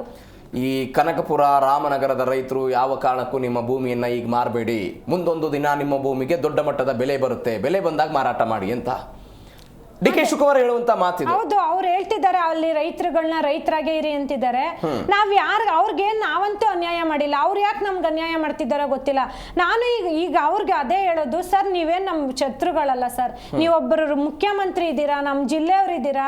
ದಯವಿಟ್ಟು ಸರ್ ನಮ್ಮ ಸಮಸ್ಯೆ ನೋಡಿ ಸರ್. ಪ್ಲೀಸ್ ಸರ್, ನೀವು ರಾಜಕೀಯ ದಯವಿಟ್ಟು ಮಾಡಬೇಡಿ. ರೈತರನ್ನ ನೋಡಿ ಸರ್, ನೀವು ಬಿಟ್ಬಿಡಿ. ಇವಾಗ್ಲೂ ಹೇಳ್ತಾ ಇದ್ದೀನಿ, 480 ದಿನದಿಂದ ನಾವು ನಿರಂತರವಾಗಿ ಹೋರಾಟ. ಇಷ್ಟು ದಿನ ನೀವು ಮಾಡ್ಲಿಲ್ವಾ ಏನೋ ನಮ್ಗೆ ಬೇಡ ಸರ್. ನೋಡಿ ಸರ್ ನಮ್ಮ ಕಡೆ ಪ್ಲೀಸ್ ಸರ್. ನೀವು ನಂಬ್ತಿರಲ್ಲ ಅಜ್ಜಯ್ಯ, ಅವ್ರ ಮೇಲೆ ಆಣೆ ಇಟ್ಟು ಹೇಳ್ತಿದ್ದೀವಿ ಸರ್. ನಾವು ಯಾರೂ ನಿಮ್ಗೆ ವಿರೋಧಿಗಳಲ್ಲ, ನಾವು ರಾಜಕಾರಣಿಗಳಲ್ಲ ಸರ್. ಪ್ಲೀಸ್ ಸರ್, ರೈತರು ನಮ್ಮನ್ನ ಉಳಿಸಿ ಸರ್ ಅಂತಾನೆ ಅವ್ರನ್ನ ಕೇಳ್ತಿರೋದು ಸರ್. ಬರ್ತೀನಿ ಮೇಡಮ್. ಒಬ್ಬ ಲಕ್ಷ್ಮಿ ಅಂತ ಬೆಂಗಳೂರಿಂದ ಕಾಲರ್ ಇದ್ದಾರೆ. ನಮಸ್ಕಾರ. ನಮಸ್ಕಾರ, ನನ್ನ ಧ್ವನಿ ಕೇಳಿಸ್ತಿದ್ಯಾ? ಕೇಳಿಸ್ತಾ ಇದೆ ಸರ್. ಮೇಡಮ್ ನಮಸ್ತೆ. ನಮಸ್ತೆ. ಅಲ್ಲ ಸರ್, ನೀವು ಮಾಡ್ತಾನೆ ಇದ್ದೀರಾ, ನಿಮ್ಗೆ ದುಡ್ಡು ಕೊಡ್ತಾರಲ್ಲ, ಇನ್ನೇನು ನಿಮ್ಗೆ ಆರಾಮಾಗಿ ಬಿಟ್ಬಿಟ್ಟು ಹೋಗ್ಬೋದಲ್ಲ ಅಂತ ಹೇಳ್ತೀರಲ್ಲ ಸರ್. ಅದು ದುಡ್ಡು ಎಷ್ಟು ದಿನ ಸರ್ ಇರುತ್ತೆ?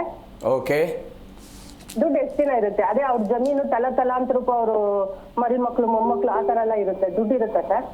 ಕೋಟಿ ಅನ್ನೋದು ಎಷ್ಟು ನಿಮಿಷಕ್ಕೆ ಖಾಲಿ ಆಗ್ಬಿಡುತ್ತೆ, ಅದು ಇರುತ್ತಾ? ಬಂದು ಇಲ್ಲಿ ಅಷ್ಟು ಸ್ವತಂತ್ರವಾಗಿ ಬದುಕ್ಬಿಟ್ಟು ಇಲ್ಲಿ ಬಂದು ಸಣ್ಣ ಸಣ್ಣ ಮನೇಲಿ ಇರಕ್ಕಾಗುತ್ತಾ? ಇವಾಗ ನೋಡಿ, ನಾವೇ ಒಂದ್ ಸಿಂಗಲ್ ಬೆಡ್ರೂಮ್ ಹಾಲು ಮನೆಯಲ್ಲಿ ಇದೀವಿ. ನಮ್ಗೆ ಜಾಗ ಸಾಲದಲ್ಲ, ನಮ್ಗೆ ಆಸೆ ಆ ತರ ಒಂಥರ ಬಂದು ಅವ್ರು ತಿರ್ಗಾ ಅವ್ರು ಕಷ್ಟ ಪಡ್ಬೇಕಾ ಸರ್? ನಾವ್ ಇವಾಗ ಕೆಲಸ ಮಾಡ್ಕೊಂಡು ಎಷ್ಟು ಕಷ್ಟ ಪಡ್ಕೊಂಡಿದ್ದೀವಿ ನಾವು.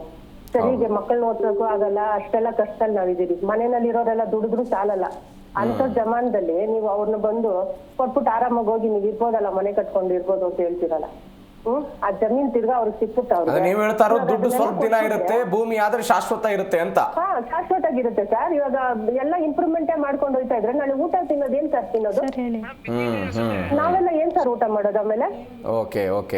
ಅವ್ರು ಬೆಳೆಯೋ ಊಟನೇ ಸರ್ ನಾವೆಲ್ಲ ತಿಂತಾ ಇದೀವಿ. ಬರೀ ಇಂಪ್ರೂವ್ಮೆಂಟ್ ಹಾಕೊಂಡು ಬಿಲ್ಡಿಂಗ್ ಕಟ್ಕೊಂಡು ಆಗ್ತಾನೆ ಹೋದ್ರೆ ನಾಳೆ ಊಟಕ್ಕೆ ಏನ್ ಮಾಡೋದು? ಇವಾಗ ಹಸಿರು ಉಳಿಸಿದ್ರೆ ತಾನೆ, ಬೆಳೆ ಉಳಿಸಿದ್ರೆ ತಾನೆ, ರೈತರುಗಳನ್ನೆಲ್ಲ ಉಳಿಸಿದ್ರೆ ತಾನೆ ನಾವು ನಾಳೆ ಊಟ ಮಾಡಕ್ ಸಾಧ್ಯ. ನೀವಾಗ್ಲಿ ನಾವಾಗ್ಲಿ ನಮ್ ಸಂತತಿ ಆಗ್ಲಿ ಅದನ್ನ ಇಂಪ್ರೂವ್ ಮಾಡ್ಕೊಂಡು ಹೋಯ್ತಾ ಇದ್ರೆ ಅದು ನಮ್ಗೆ ಊಟ ಹಾಕಲ್ಲ. ಸಿಮೆಂಟು ಗೋಡೆ ಇವೆಲ್ಲ ನಮ್ಗೆ ಊಟ ಕೊಡಲ್ಲ ನಮ್ಗೆ, ಅಲ್ವಾ? ಅನ್ನನೇ ತಾನೇ ನಾವು ತಿನ್ಬೇಕು. ಅದ್ ಬಿಟ್ಟು ಬೇರೆ ಏನ್ ತಿನ್ನಕ್ ಐತಿತೆ? ಇಲ್ಲ ಆಸ್ತಿ ಅಂತಸ್ತಿನ ತಿನ್ನಕ್ ಐತಿತೆ? Thank you so much madam, Zee Kannada ಜೊತೆ ಮಾತನಾಡಿದ್ದಕ್ಕೆ. ಮತ್ತೊಬ್ಬ ಕಾಲರ್ ಇದ್ದಾರೆ ಬೆಂಗಳೂರಿನ ಶ್ರೀನಿವಾಸ್ ಅಂತ. ನಮಸ್ಕಾರ ಶ್ರೀನಿವಾಸ್ ಅವರೇ. ಸಂಪರ್ಕ ಕಡಿತ ಆಗಿದೆ. ಮೇಡಮ್, ಈ ಹಿಂದೆ ಬಸವರಾಜ ಬೊಮ್ಮಾಯಿ ಅವರು ರಾಜ್ಯದ ಮುಖ್ಯಮಂತ್ರಿ ಆಗಿದ್ದರು. ಅವ್ರು ಯಾವಾಗಲೂ ಒಂದು ಮಾತನ್ನು ಪದೇ ಪದೇ ಉಲ್ಲೇಖ ಮಾಡ್ತಾ ಇದ್ರು, ಭೂಮಿ ಇರುವಷ್ಟು ಇದ್ದೇ ಇದೆ, ಭೂಮಿಯ ಮೇಲೆ ಅವಲಂಬನೆ ಜಾಸ್ತಿ ಆಗ್ತಾ ಇದೆ. ಈ ಹಿಂದೆ ಒಂದು ಕುಟುಂಬಕ್ಕೆ 50 ಎಕರೆ ಇದ್ದಾಗ ಆ ಕುಟುಂಬದಲ್ಲಿ ಇವತ್ತು ತಲತಲಾಂತರದಿಂದ ವಿಭಾಗಗಳಾಗ್ತಾ ಹೋಯಿತು, ಕುಟುಂಬಗಳು ಡಿವೈಡ್ ಆಗ್ತಾ ಹೋಯಿತು. ಒಬ್ಬರಿಗೆ 1 ಎಕರೆ ಬಂತು, 2 ಎಕರೆ ಬಂತು, 5 ಎಕರೆ ಬಂತು. ಇದರರ್ಥ ಭೂಮಿ ಮೇಲಿನ ಡಿಪೆಂಡೆನ್ಸಿ ಜಾಸ್ತಿ ಆಗ್ತಾ ಇದೆ ಅಂತ. ಆದರೆ ನಾನು ಹೇಳ್ತಾ ಇರುವಂತಹ ಪಾಯಿಂಟು, ನಮ್ಮ ಡಿಪೆಂಡೆನ್ಸಿ ಇರುವಂಥದ್ದು ಭೂಮಿ ಮೇಲೇ, ಅದನ್ನು ಹೊರತಾಗಿ ಮತ್ತೊಂದು ಆಪ್ಷನ್ ನಮ್ಮ ಮುಂದೆ ಇಲ್ಲ. ಈ ಕಾರಣಕ್ಕಾಗಿ ನಮ್ಮ ಭೂ ಸ್ವಾಧೀನಕ್ಕೆ ಅವಕಾಶ ಇಲ್ಲ ಅಂತ. ಇದು ನಿಮ್ಮ ವಾದ. ನಮ್ಮ ಬದುಕಿರೋದು ಭೂಮಿ ಮೇಲೇನೆ, ಭೂಮಿಯನ್ನು ಹೊರತುಪಡಿಸಿ ಮತ್ತೊಂದು ಆಯ್ಕೆ ನಮ್ಮ ಹತ್ರ ಇಲ್ಲ ಅನ್ನೋದು ನಿಮ್ಮ ವಾದ. Correct? I am right? Yes sir, yes. But ಸರ್ಕಾರ ಹೇಳ್ತಾ ಇದೆ, ನನಗಿರೋ ಮಾಹಿತಿಯ ಪ್ರಕಾರ ಈ ಹಿಂದೆ ಅಲ್ಲಿ ಟೊಯೋಟಾ ಕಂಪನಿಗಳೆಲ್ಲ ಬಂತು, ಬಿಡದಿಗೆ ಬೇರೆ ಬೇರೆ ಕಂಪನಿಗಳು ಬಂತು. ನಿಮ್ಮ ಊರಿನವ್ರಿಗೆ ಜಾಬ್ ಎಲ್ಲ ಸಿಕ್ಕಿದೆಯಾ ಅಲ್ಲಿ?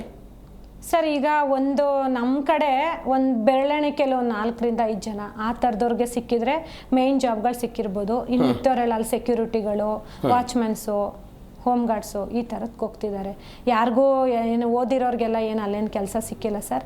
ನಾನು ಹೇಳ್ತಾ ಇರೋದು ಅಭಿವೃದ್ಧಿ ವಿರೋಧಿ ಅಲ್ಲ ಸರ್, ನಾನು ಅಭಿವೃದ್ಧಿ ಅಲ್ಲ ಮೇಡಮ್, ನಾನು ಹೇಳ್ತಾ ಇರೋದು ನೀವು ಅಭಿವೃದ್ಧಿ ವಿರೋಧಿ ಅಲ್ಲ ಅಂತ ಹೇಳಿದ್ರು. ನಾಳೆ ಕಂಪನಿಗಳು ಬಂದಾಗ, AICT ಮಾಡಿದಾಗ, ಏನೋ ಆದಾಗ ನಿಮ್ಮೂರ್ನವ್ರಿಗೆ ಕೆಲಸ ಸಿಗುತ್ತಾ ಇಲ್ಲೋ ಅನ್ನೋದು ನನ್ನ ಬೇಸಿಕ್ ಪ್ರಶ್ನೆ ಸರ್. ಅಲ್ಲಿ ಇಲ್ಲ ಸರ್, ನಮ್ಮೂರ್ನವ್ರಿಗೆ ಇಷ್ಟೇ ಜನಕ್ಕೆ ಅಂತ ಕೆಲಸ ಇಲ್ಲ. ಯಾರೋ ಒಬ್ರಿಗೆ ಸಿಕ್ಕಿದ್ದೆ, ಸಿಗ್ಲಿಲ್ಲ ಅಂತ ನಾನು ಹೇಳಕ್ಕಾಗಲ್ಲ, ಸಿಕ್ಕಿದೆ. ಆದರೆ ಅಲ್ಲಿ ಟೊಯೋಟಾ ಕಂಪ್ನಿಲಿ ವಿಚಾರಿಸಿ ನೋಡಿ, ಎಷ್ಟು ಜನ ಲೋಕಲ್ಸ್ ಇದ್ದಾರೆ, ಅದನ್ನ ಸರ್ವೆ ತಗ್ಸಿ ಅಲ್ವಾ? ಎಷ್ಟು ಜನ ಅಲ್ಲಿ ಜಮೀನ್ ಕೊಟ್ಟವ್ರೆಲ್ಲ ಅಲ್ಲಿ ಕೆಲಸದಲ್ಲಿ ಇದಾರೆ ಕೇಳಿ. ಟೊಯೋಟಾದಲ್ಲಿ ಇನ್ಫಾರ್ಮೇಶನ್ ತೆಗಿಬೋದಲ್ವಾ? ಕೇಳಿ. ಈಗ ದೇವನಹಳ್ಳಿ ಕಡೆ ಏರ್ಪೋರ್ಟ್ ಮಾಡಿದ್ದೀರಾ, ಏರ್ಪೋರ್ಟ್ ಅಲ್ಲಿ ಎಷ್ಟು ಜನ ಇದ್ದಾರೆ ರೈತರು ಕೇಳಿ. ಎಲ್ಲ ಕಡೆ ರೈತರು ಜಮೀನ್ ಕೊಟ್ಟಿರುತ್ತವೆ, ಎಲ್ಲ ರೈತರಿಗೂ ಎಲ್ಲೆಲ್ಲಿ ಅಗ್ರಿಮೆಂಟ್ ಕೆಲಸ, ಗೌರ್ಮೆಂಟ್ ಕೆಲಸ ಕೊಡ್ಸಿದ್ದೀರಾ ಕೇಳಿ. ಇಷ್ಟ ನನ್ನ ವಾದ. ನನ್ಗೇನು ಕೆಲಸ ಬೇಡ ಸರ್ ಅವ್ರು ಕೊಡೋದು, ಸಾಕು, ನಾವು ನೆಮ್ಮದಿಯಾಗಿದ್ದೀವಿ, ನಮ್ಮದೇ ಒಂದು ಕೆಲಸ ಇದೆ, ನಾವು ಮಾಡ್ಕೊಂಡಿದ್ದೀವಿ, ನಮ್ದು ಕೃಷಿಲೇ ಅದೇ ದೊಡ್ಡ ಉದ್ಯೋಗ, ನಾವೇ 4-5 ಜನಕ್ಕೆ ಕೆಲಸ ಕೊಡೋ ಅಷ್ಟು ಶಕ್ತಿ ದೇವ್ರು ನಮ್ಗೆ ಕೊಟ್ಟಿರುವಾಗ ನಮ್ಗೆ ಯಾವುದು ಕೆಲಸ ಬೇಡ. ಈಗ ಭೂಮಿ ಕಳ್ಕೊಂಡಿದ್ದಾರಲ್ಲ ಅವ್ರನ್ನ ಕೇಳಿ, ಅವ್ರ ಕೈಲಿ ಸರ್ವೆ ಮಾಡಿಸಿ, ಎಷ್ಟು ಜನ ಈ ದೊಡ್ಡ ದೊಡ್ಡ ಕಂಪ್ನಿಗಳಲ್ಲಿ ಕೆಲಸಕ್ಕಿದ್ದಾರೆ ರೈತರ ಮಕ್ಳುಗಳು ಅಂತ ಕೇಳಿ. ಎಸ್ ಮೇಡಮ್, ನಿಮ್ಗೊಂದು ಮಾಹಿತಿಗಾಗಿ, ನಿಮಗೆಲ್ಲ ಗೊತ್ತಿದೆ, ದೇವನಹಳ್ಳಿ ಹತ್ರ ಒಂದು ಭೂ ಸ್ವಾಧೀನದ ವಿರುದ್ಧ ಹೋರಾಟ ಆಯಿತು. 106 ದಿನಗಳ ಕಾಲ ಹೋರಾಟ ಆಯಿತು. ಅದಾದ ನಂತರ ಸಿದ್ದರಾಮಯ್ಯನವರು ವಿರೋಧ ಆಗ್ತಾ ಇದೆ ಅನ್ನೋ ಕಾರಣಕ್ಕಾಗಿ ಅದನ್ನು ವಾಪಸ್ ಪಡೆದುಕೊಂಡ್ರು. ಆ ರೈತರಲ್ಲಿ ದೊಡ್ಡ ಮಟ್ಟದ ಒಗ್ಗಟ್ಟಿತ್ತು. ನೀವು ದೇವನಹಳ್ಳಿ ಹೋರಾಟವನ್ನು ತೆಗೆದುಕೊಂಡಾಗ ಬಿಡದಿ ಹೋರಾಟದಲ್ಲಿ ರೈತರ ಒಗ್ಗಟ್ಟಿದೆಯಾ ಸರ್? ಭೂಮಿ ಕೊಡಲ್ಲ ಅಂತ ಯಾವ್ಯಾವ ರೈತರು ಇದೆಯಾರೋ ಅವ್ರಿಗೆಲ್ಲ ಒಗ್ಗಟ್ಟಿದೆ. ಕೆಲವ್ರು ಭೂಮಿ ಕೊಡ್ತೀನಿ ಅನ್ನೋರು ಅವರು ಕೊಡೋಕೆ ಇಷ್ಟ ಇದ್ದಾರೆ. ನಮಗೆ ಈ ಒಗ್ಗಟ್ಟು ಅಂದರೆ ನಾನು ಹೇಳ್ತಾ ಇರೋದು, ಈಗ ಭಾರತಕ್ಕೆ ಬ್ರಿಟಿಷರು ಬಂದರು, ಕೆಲವು ರಾಜ್ಯಗಳೇ ಬ್ರಿಟಿಷರು ಪರ ಹೋದ್ರು, ಹಂಗಂತ ಗಾಂಧೀಜಿ ಹೋರಾಟ ಬಿಟ್ರೆ ಸರ್? 200 ವರ್ಷ ಆದ್ಮೇಲೂ ಸ್ವಾತಂತ್ರ್ಯ ಸಿಕ್ತಲ್ವಾ? ನಾವು ಅದೇ ತರ ಹೋರಾಟ ತಾಳ್ಮೆ ಮಹಾತ್ಮ ಗಾಂಧೀಜಿ ಅವ್ರಿಗಿತ್ತು. ಈ ಬಿಡದಿ ರೈತರಿಗೂ ಇಷ್ಟ ದಿನ ಇದ್ದೇ ಸರ್. ಅಷ್ಟಿರೋದಕ್ಕೆ ನಾವು 500 ದಿನದಿಂದ ಕೂತಿರೋದು ಸರ್. ಇಲ್ಲ ಅಂದಿದ್ರೆ ನಾವು ಹೋರಾಟ ಮಾಡಕ್ ಸಾಧ್ಯನಾ ಸರ್? ನಾವು ಒಗ್ಗಟ್ಟಿಲ್ಲ ಅಂದ್ರೆ ಇಷ್ಟ ದಿನ 1.5 ವರ್ಷ ಹೋರಾಟ ಮಾಡಕ್ಕೆ, ಅದರಲ್ಲೂ ಹೆಣ್ಮಕ್ಳು ವಿಶೇಷವಾಗಿ ಮುಂಚೂಣಿಯಲ್ಲಿದ್ದು ಹೋರಾಟ ಮಾಡಕ್ ಸಾಧ್ಯನಾ ಸರ್? ಅಲ್ಲಿ ಪೊರಕೆ ಇಟ್ಕೊಂಡಿರೋ ಹೆಣ್ಮಕ್ಳುಗಳಿಗೆ ಸರ್ಕಾರ ಏನು ಹೇಳುತ್ತೆ ಅಂದರೆ ಅವ್ರ ಅಪರಾಧಿಗಳು ತಪ್ಪು ಮಾಡಿದ್ದಾರೆ ಅಂತೆಲ್ಲ ಹೇಳುತ್ತೆ. ನಮ್ಮ ಶಾಸಕರು ನಾಟಕ ಈಗ ನಿಮ್ಮದ್ದೇ ಜೊತೆಗೆ ಹೋರಾಟಕ್ಕೆ ಕುಳಿತಂತಹ ಕೆಲವೊಂದಿಷ್ಟು ಜನ ನಾಳೆ ನಿಮ್ಮ ಎಕರೆಗೆ 2.5 ಲಕ್ಷದ ಬದಲಾಗಿ 5 ಲಕ್ಷ ರೂಪಾಯಿ ಹಣವನ್ನು ಕೊಡ್ತೀವಿ ಅಂತ ಏನಾದರೂ ಸರ್ಕಾರ ಘೋಷಣೆ ಮಾಡಿದಾಗ ನಿಮ್ಮ ಪಕ್ಕ ಇವತ್ತು ಯಾರೋ ಒಬ್ಬ ವ್ಯಕ್ತಿ ಹೋರಾಟ ಕೂತಿದ್ದಾರೆ, ನಾಳೆ ಅವ್ರು ಬಂದು ಭೂಮಿ ಕೊಡ್ಬೋದು. ಇಲ್ಲ ಸರ್, ನಮ್ಮಲ್ಲಿ ನಿಜವಾಗ್ಲೂ ಭೂಮಿ ಕೊಡಬಾರ್ದು ಅಂತ ನಾವು ಹೋರಾಟ ಮಾಡ್ತಿರೋದು. ಕೊಡಬಹುದು ಮೇಡಮ್, ಕೆಲವ್ರು ಇರ್ಬೋದು ಸರ್. ಈಗ ನಾನು ಹೇಳ್ತಾ ಇರೋದು ಆ ಪರಿಸ್ಥಿತಿಗಳಿಗೆ ಸಮಯಕ್ಕೆ ತಕ್ಕಂತೆ ಅವ್ರು ಬದಲಾಗ್ಬೋದು. ಸದ್ಯದ ಪರಿಸ್ಥಿತಿಗೆ ನಾವ್ ಯಾರು ಭೂಮಿ ಕೊಡಲ್ಲ ಅಂತಾನೆ ಇರೋದು. ಓಕೆ, ನೀವು ಭೂಮಿ ಕೊಡಲ್ಲ ಅಂತ, ಬಟ್ ಸರ್ಕಾರ ಹಿಂಗ ಆಲೋಚನೆ ಮಾಡ್ತಾ ಇರ್ಬೋದು. ಈಗ ನೀವು ಅವಾಗಲೇ ಹೇಳಿದ್ರಿ, ಒಬ್ಬ ಕಾಲರ್ ಕೂಡ ಹೇಳಿದ್ರು ಎಟ್ ಟೈಮಿಗೆ 7,000 ಚಿಲ್ಲರೆ, ನೀವು 7,470 ಎಕರೆ ಅಂತ ಏನು ಹೇಳ್ತಾ ಇದ್ರಿ, ಒಂದೇ ಬಾರಿಗೆ ಭೂ ಸ್ವಾಧೀನ ಮಾಡೋದಕ್ಕೆ ಆದೇಶವನ್ನು ಹೊರಡಿಸಬೇಕಾಗಿತ್ತು. ಕೇವಲ 500 ಎಕರೆ ಚಿಲ್ಲರೆ ಭೂಮಿಗೆ ಯಾಕೆ ಹೊರಡಿಸಿದ್ರು? ಸರ್ಕಾರದ ಆಲೋಚನೆ ಹಿಂಗಿರ್ಬೋದು, ಮೊದಲ ಹಂತದಲ್ಲಿ ಪ್ರತಿಕ್ರಿಯೆ ಹೆಂಗೆ ಬರುತ್ತೆ ಅಂತ. ಮೊದಲ ಹಂತದಲ್ಲಿ ಪ್ರತಿಕ್ರಿಯೆ ಹೆಂಗೆ ಬರುತ್ತೆ ಅನ್ನೋದನ್ನು ನೋಡಿ 2ನೇ ಹಂತಕ್ಕೆ ಅದನ್ನು ಇಂಪ್ಲಿಮೆಂಟೇಷನ್ ಮಾಡುವಂಥ ಆಲೋಚನೆ ಇರ್ಬೋದು. ಸರ್, ಸರ್ಕಾರದ ಆಲೋಚನೆ ಅವ್ರಿಗೆ ಗೊತ್ತಲ್ವಾ, ಅವ್ರ ಪ್ರಾಜೆಕ್ಟ್ ಮಾಡ್ಲೇಬೇಕು ಮೇಡಮ್. ಈಗ ಉದಾಹರಣೆಗೆ ಈಗ ಶ್ವೇತಾ ಹೊಸೂರ್ ಅವರ ಜಮೀನು 5 ಎಕರೆ ಇದೆ ಅಂತ ಇಟ್ಕೊಳ್ಳಿ.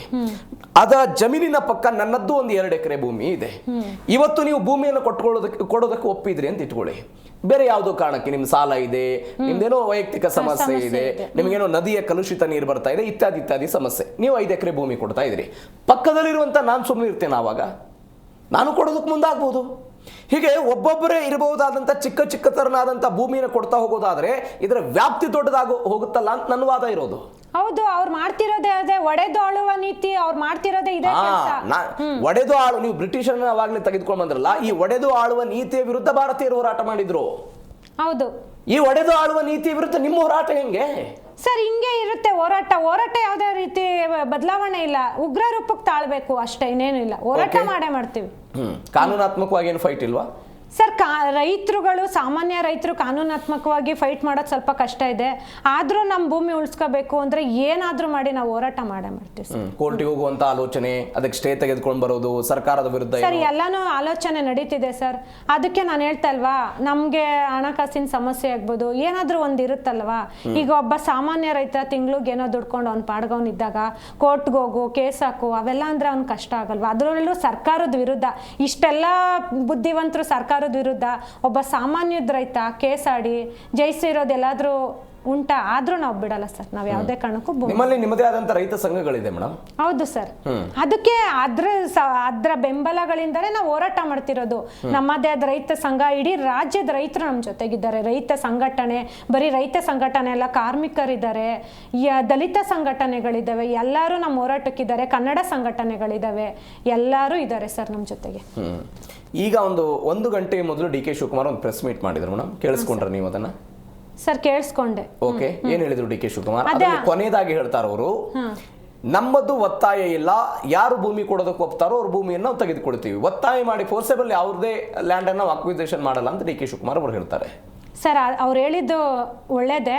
ಅದನ್ನ ಸರ್ ಅವ್ರು ಹೇಳಿದ್ದ ದಯವಿಟ್ಟು ಲಿಖಿತ ರೂಪದಲ್ಲಿ, ವೆರಿ ಸಿಂಪಲ್, ಲಿಖಿತ ರೂಪದಲ್ಲಿ ಕೊಟ್ಬಿಡಕ್ಕೆ ಹೇಳಿ ಅಷ್ಟೇ ಸರ್. ನಮ್ಗಿನ್ನೇನು ಇಲ್ಲ ಸರ್, ಅಷ್ಟೇ.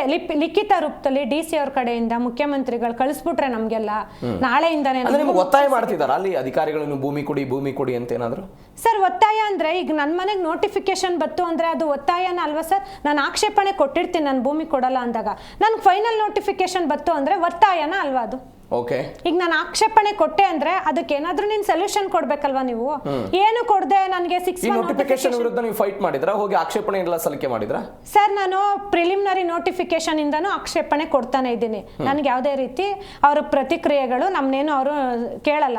ಆಕ್ಷೇಪಣೆ ನಾನು ಕೊಡ್ತೀನಿ, ಅವ್ರು ಅದಕ್ಕೆ ಉತ್ತರ ಕೊಡಲ್ಲ. ಆದ್ರೆ ಅವ್ರು ಮಾತ್ರ 6-1 ಹೆಂಗ್ ಕಳ್ಸಿದ್ರು, ನಾನು ಇಷ್ಟು ಆಕ್ಷೇಪಣೆಯಲ್ಲಿದ್ರು ಯಾಕೆ ಕಳ್ಸಿದ್ರು? ಇದಕ್ಕೆ ನಾವು ಹೇಳ್ತಾ ಇರೋದು. ಹೌದು, ಕೊಡೋರ್ದು ಮಾಡ್ಕೋತೀರಾ, ನನಗೇನಾದ್ರೂ ನ್ಯಾಯ ಕೊಟ್ಬಿಟ್ಟು ಮಾಡಿ.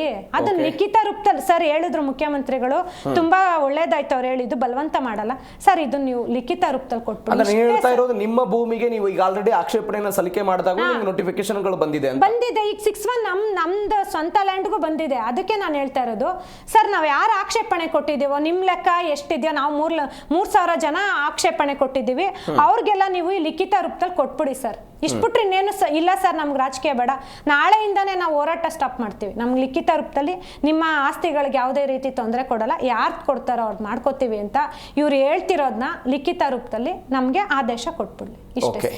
ನೀವು ಅದಕ್ಕೆ ಬರೋದಾದ್ರೆ, ಈಗ ನೀವು ಅವಾಗಲೇ ಹೇಳಿದ್ರಿ ಮಂಡಲಹಳ್ಳಿ ಅನ್ನುವಂಥ ಗ್ರಾಮಕ್ಕೆ ಸರ್ವೆಗೆ ಬಂದಿದ್ರು. ಆ ಸಮಯದಲ್ಲಿ ಅವ್ರು ಸರ್ವೆ ಮಾಡೋದಕ್ಕೆ ಬಂದಿದ್ದು ನೋಟಿಫಿಕೇಶನ್ ಆಗಿದ್ದ ಭೂಮಿಗ ಅಥವಾ ನೋಟಿಫಿಕೇಶನ್ ಆಗದೇ ಇರುವ ಭೂಮಿ ಸರ್ವೆ ಮಾಡೋದಕ್ಕೆ ಬಂದಿದ್ರಾ? ಸರ್ ನೋಟಿಫಿಕೇಶನ್ ಆಗಿರೋ ಭೂಮಿಗೆ ಸರ್ವೆ ಮಾಡಕ್ ಬಂದಿದ್ದು. Okay. ಈಗ ಒಂದು ಜಾಗನ ಸರ್ವೆ ಮಾಡಬೇಕು ಅಂದ್ರೆ ಅಕ್ಕಪಕ್ಕದಲ್ಲಿ ಎಲ್ರಿಗೂ ನೋಟಿಸ್ ಕೊಡ್ತೀವಿ. ಯಾವುದೇ ಒಂದು ಜಾಗ ಸರ್ವೆ ಮಾಡೋ ನಮ್ಗೆ ಯಾವುದೇ ರೀತಿ ಮಾಹಿತಿ ಇರಲ್ಲ. ಅಂದ್ರೆ ಸರ್ವೆ ಯಾರು ಕೊಡ್ತಾರೋ ಅವ್ರಿಗೆ ಮಾಡ್ತೀರಾ. ಈಗ ನಾನು ಪಕ್ಕದಲ್ಲಿ ಇರ್ತೀನಿ ಸರ್, ಇವ್ರ ಜಾಗ ಇನ್ನ ಮುಂದೆ ಬರ್ಬೋದು, ಇಲ್ಲ ಈ ಕಡೆ ಬರ್ಬೋದು. ಅದೆಲ್ಲ ಆಗ್ಬೇಕು ಅಂದ್ರೆ ನನ್ನ ಸಮಸ್ಯೆ ಬಗೆಹರಿಸ್ಬಿಡ್ತಾನೆ ಪಕ್ಕದವ್ರದ್ದು ನೀವು ಕ್ಲಿಯರ್ ಮಾಡಬೇಕು. ಏನಿಲ್ಲ ಎತ್ತಿಲ್ಲ ಬರೀ ಅವ್ರದ್ದೇ ಮಾಡ್ತೀನಿ ಅಂದ್ರು ನನಗೆ ಸಮಸ್ಯೆ ಆಗುತ್ತೆ ಸರ್. ಆ ಸಮಸ್ಯೆ ನನ್ಗೆ ಬರಬಾರ್ದು ಅಂತಾನೆ ಸರ್ ಲಿಖಿತ ರೂಪದಲ್ಲಿ ಕೊಟ್ಬಿಟ್ಟು ನೀವು ಮಾಡ್ಕೊಳ್ಳಿ. ಎಸ್ ಮೇಡಮ್, ಕೊನೆ ರಿಯಾಕ್ಷನ್ ಕ್ವಿಕ್ ಆಗಿ ಏನು ಹೇಳ್ತೀರಿ ಸರ್ಕಾರಕ್ಕೆ ನಿಮ್ಮ ಹೋರಾಟದ ಬಗ್ಗೆ? ಸರ್ ಸರ್ಕಾರಕ್ಕೆ ನಾವು ದಿನಾನು 485 ದಿನದಿಂದ ಪ್ರತಿದಿನಾನು ಹೇಳ್ತಾನೆ ಇದ್ದೀವಿ, ನಾವು ಯಾವುದೇ ಕಾರಣಕ್ಕೂ ಭೂಮಿ ಕೊಡಲ್ಲ. ದಯವಿಟ್ಟು ನಮ್ಮ ಅನ್ನದ ಬಟ್ಲಿಗೆ ಮಣ್ಣು ಕಲ್ಲು ಹಾಕ್ಬೇಡಿ. ಮುಖ್ಯಮಂತ್ರಿಗೆ ಹೇಳ್ತಾ ನನ್ನ ಶಾಸಕರಿಗೆ ಹೇಳೋ ಅವಕಾಶ ಇಲ್ಲ.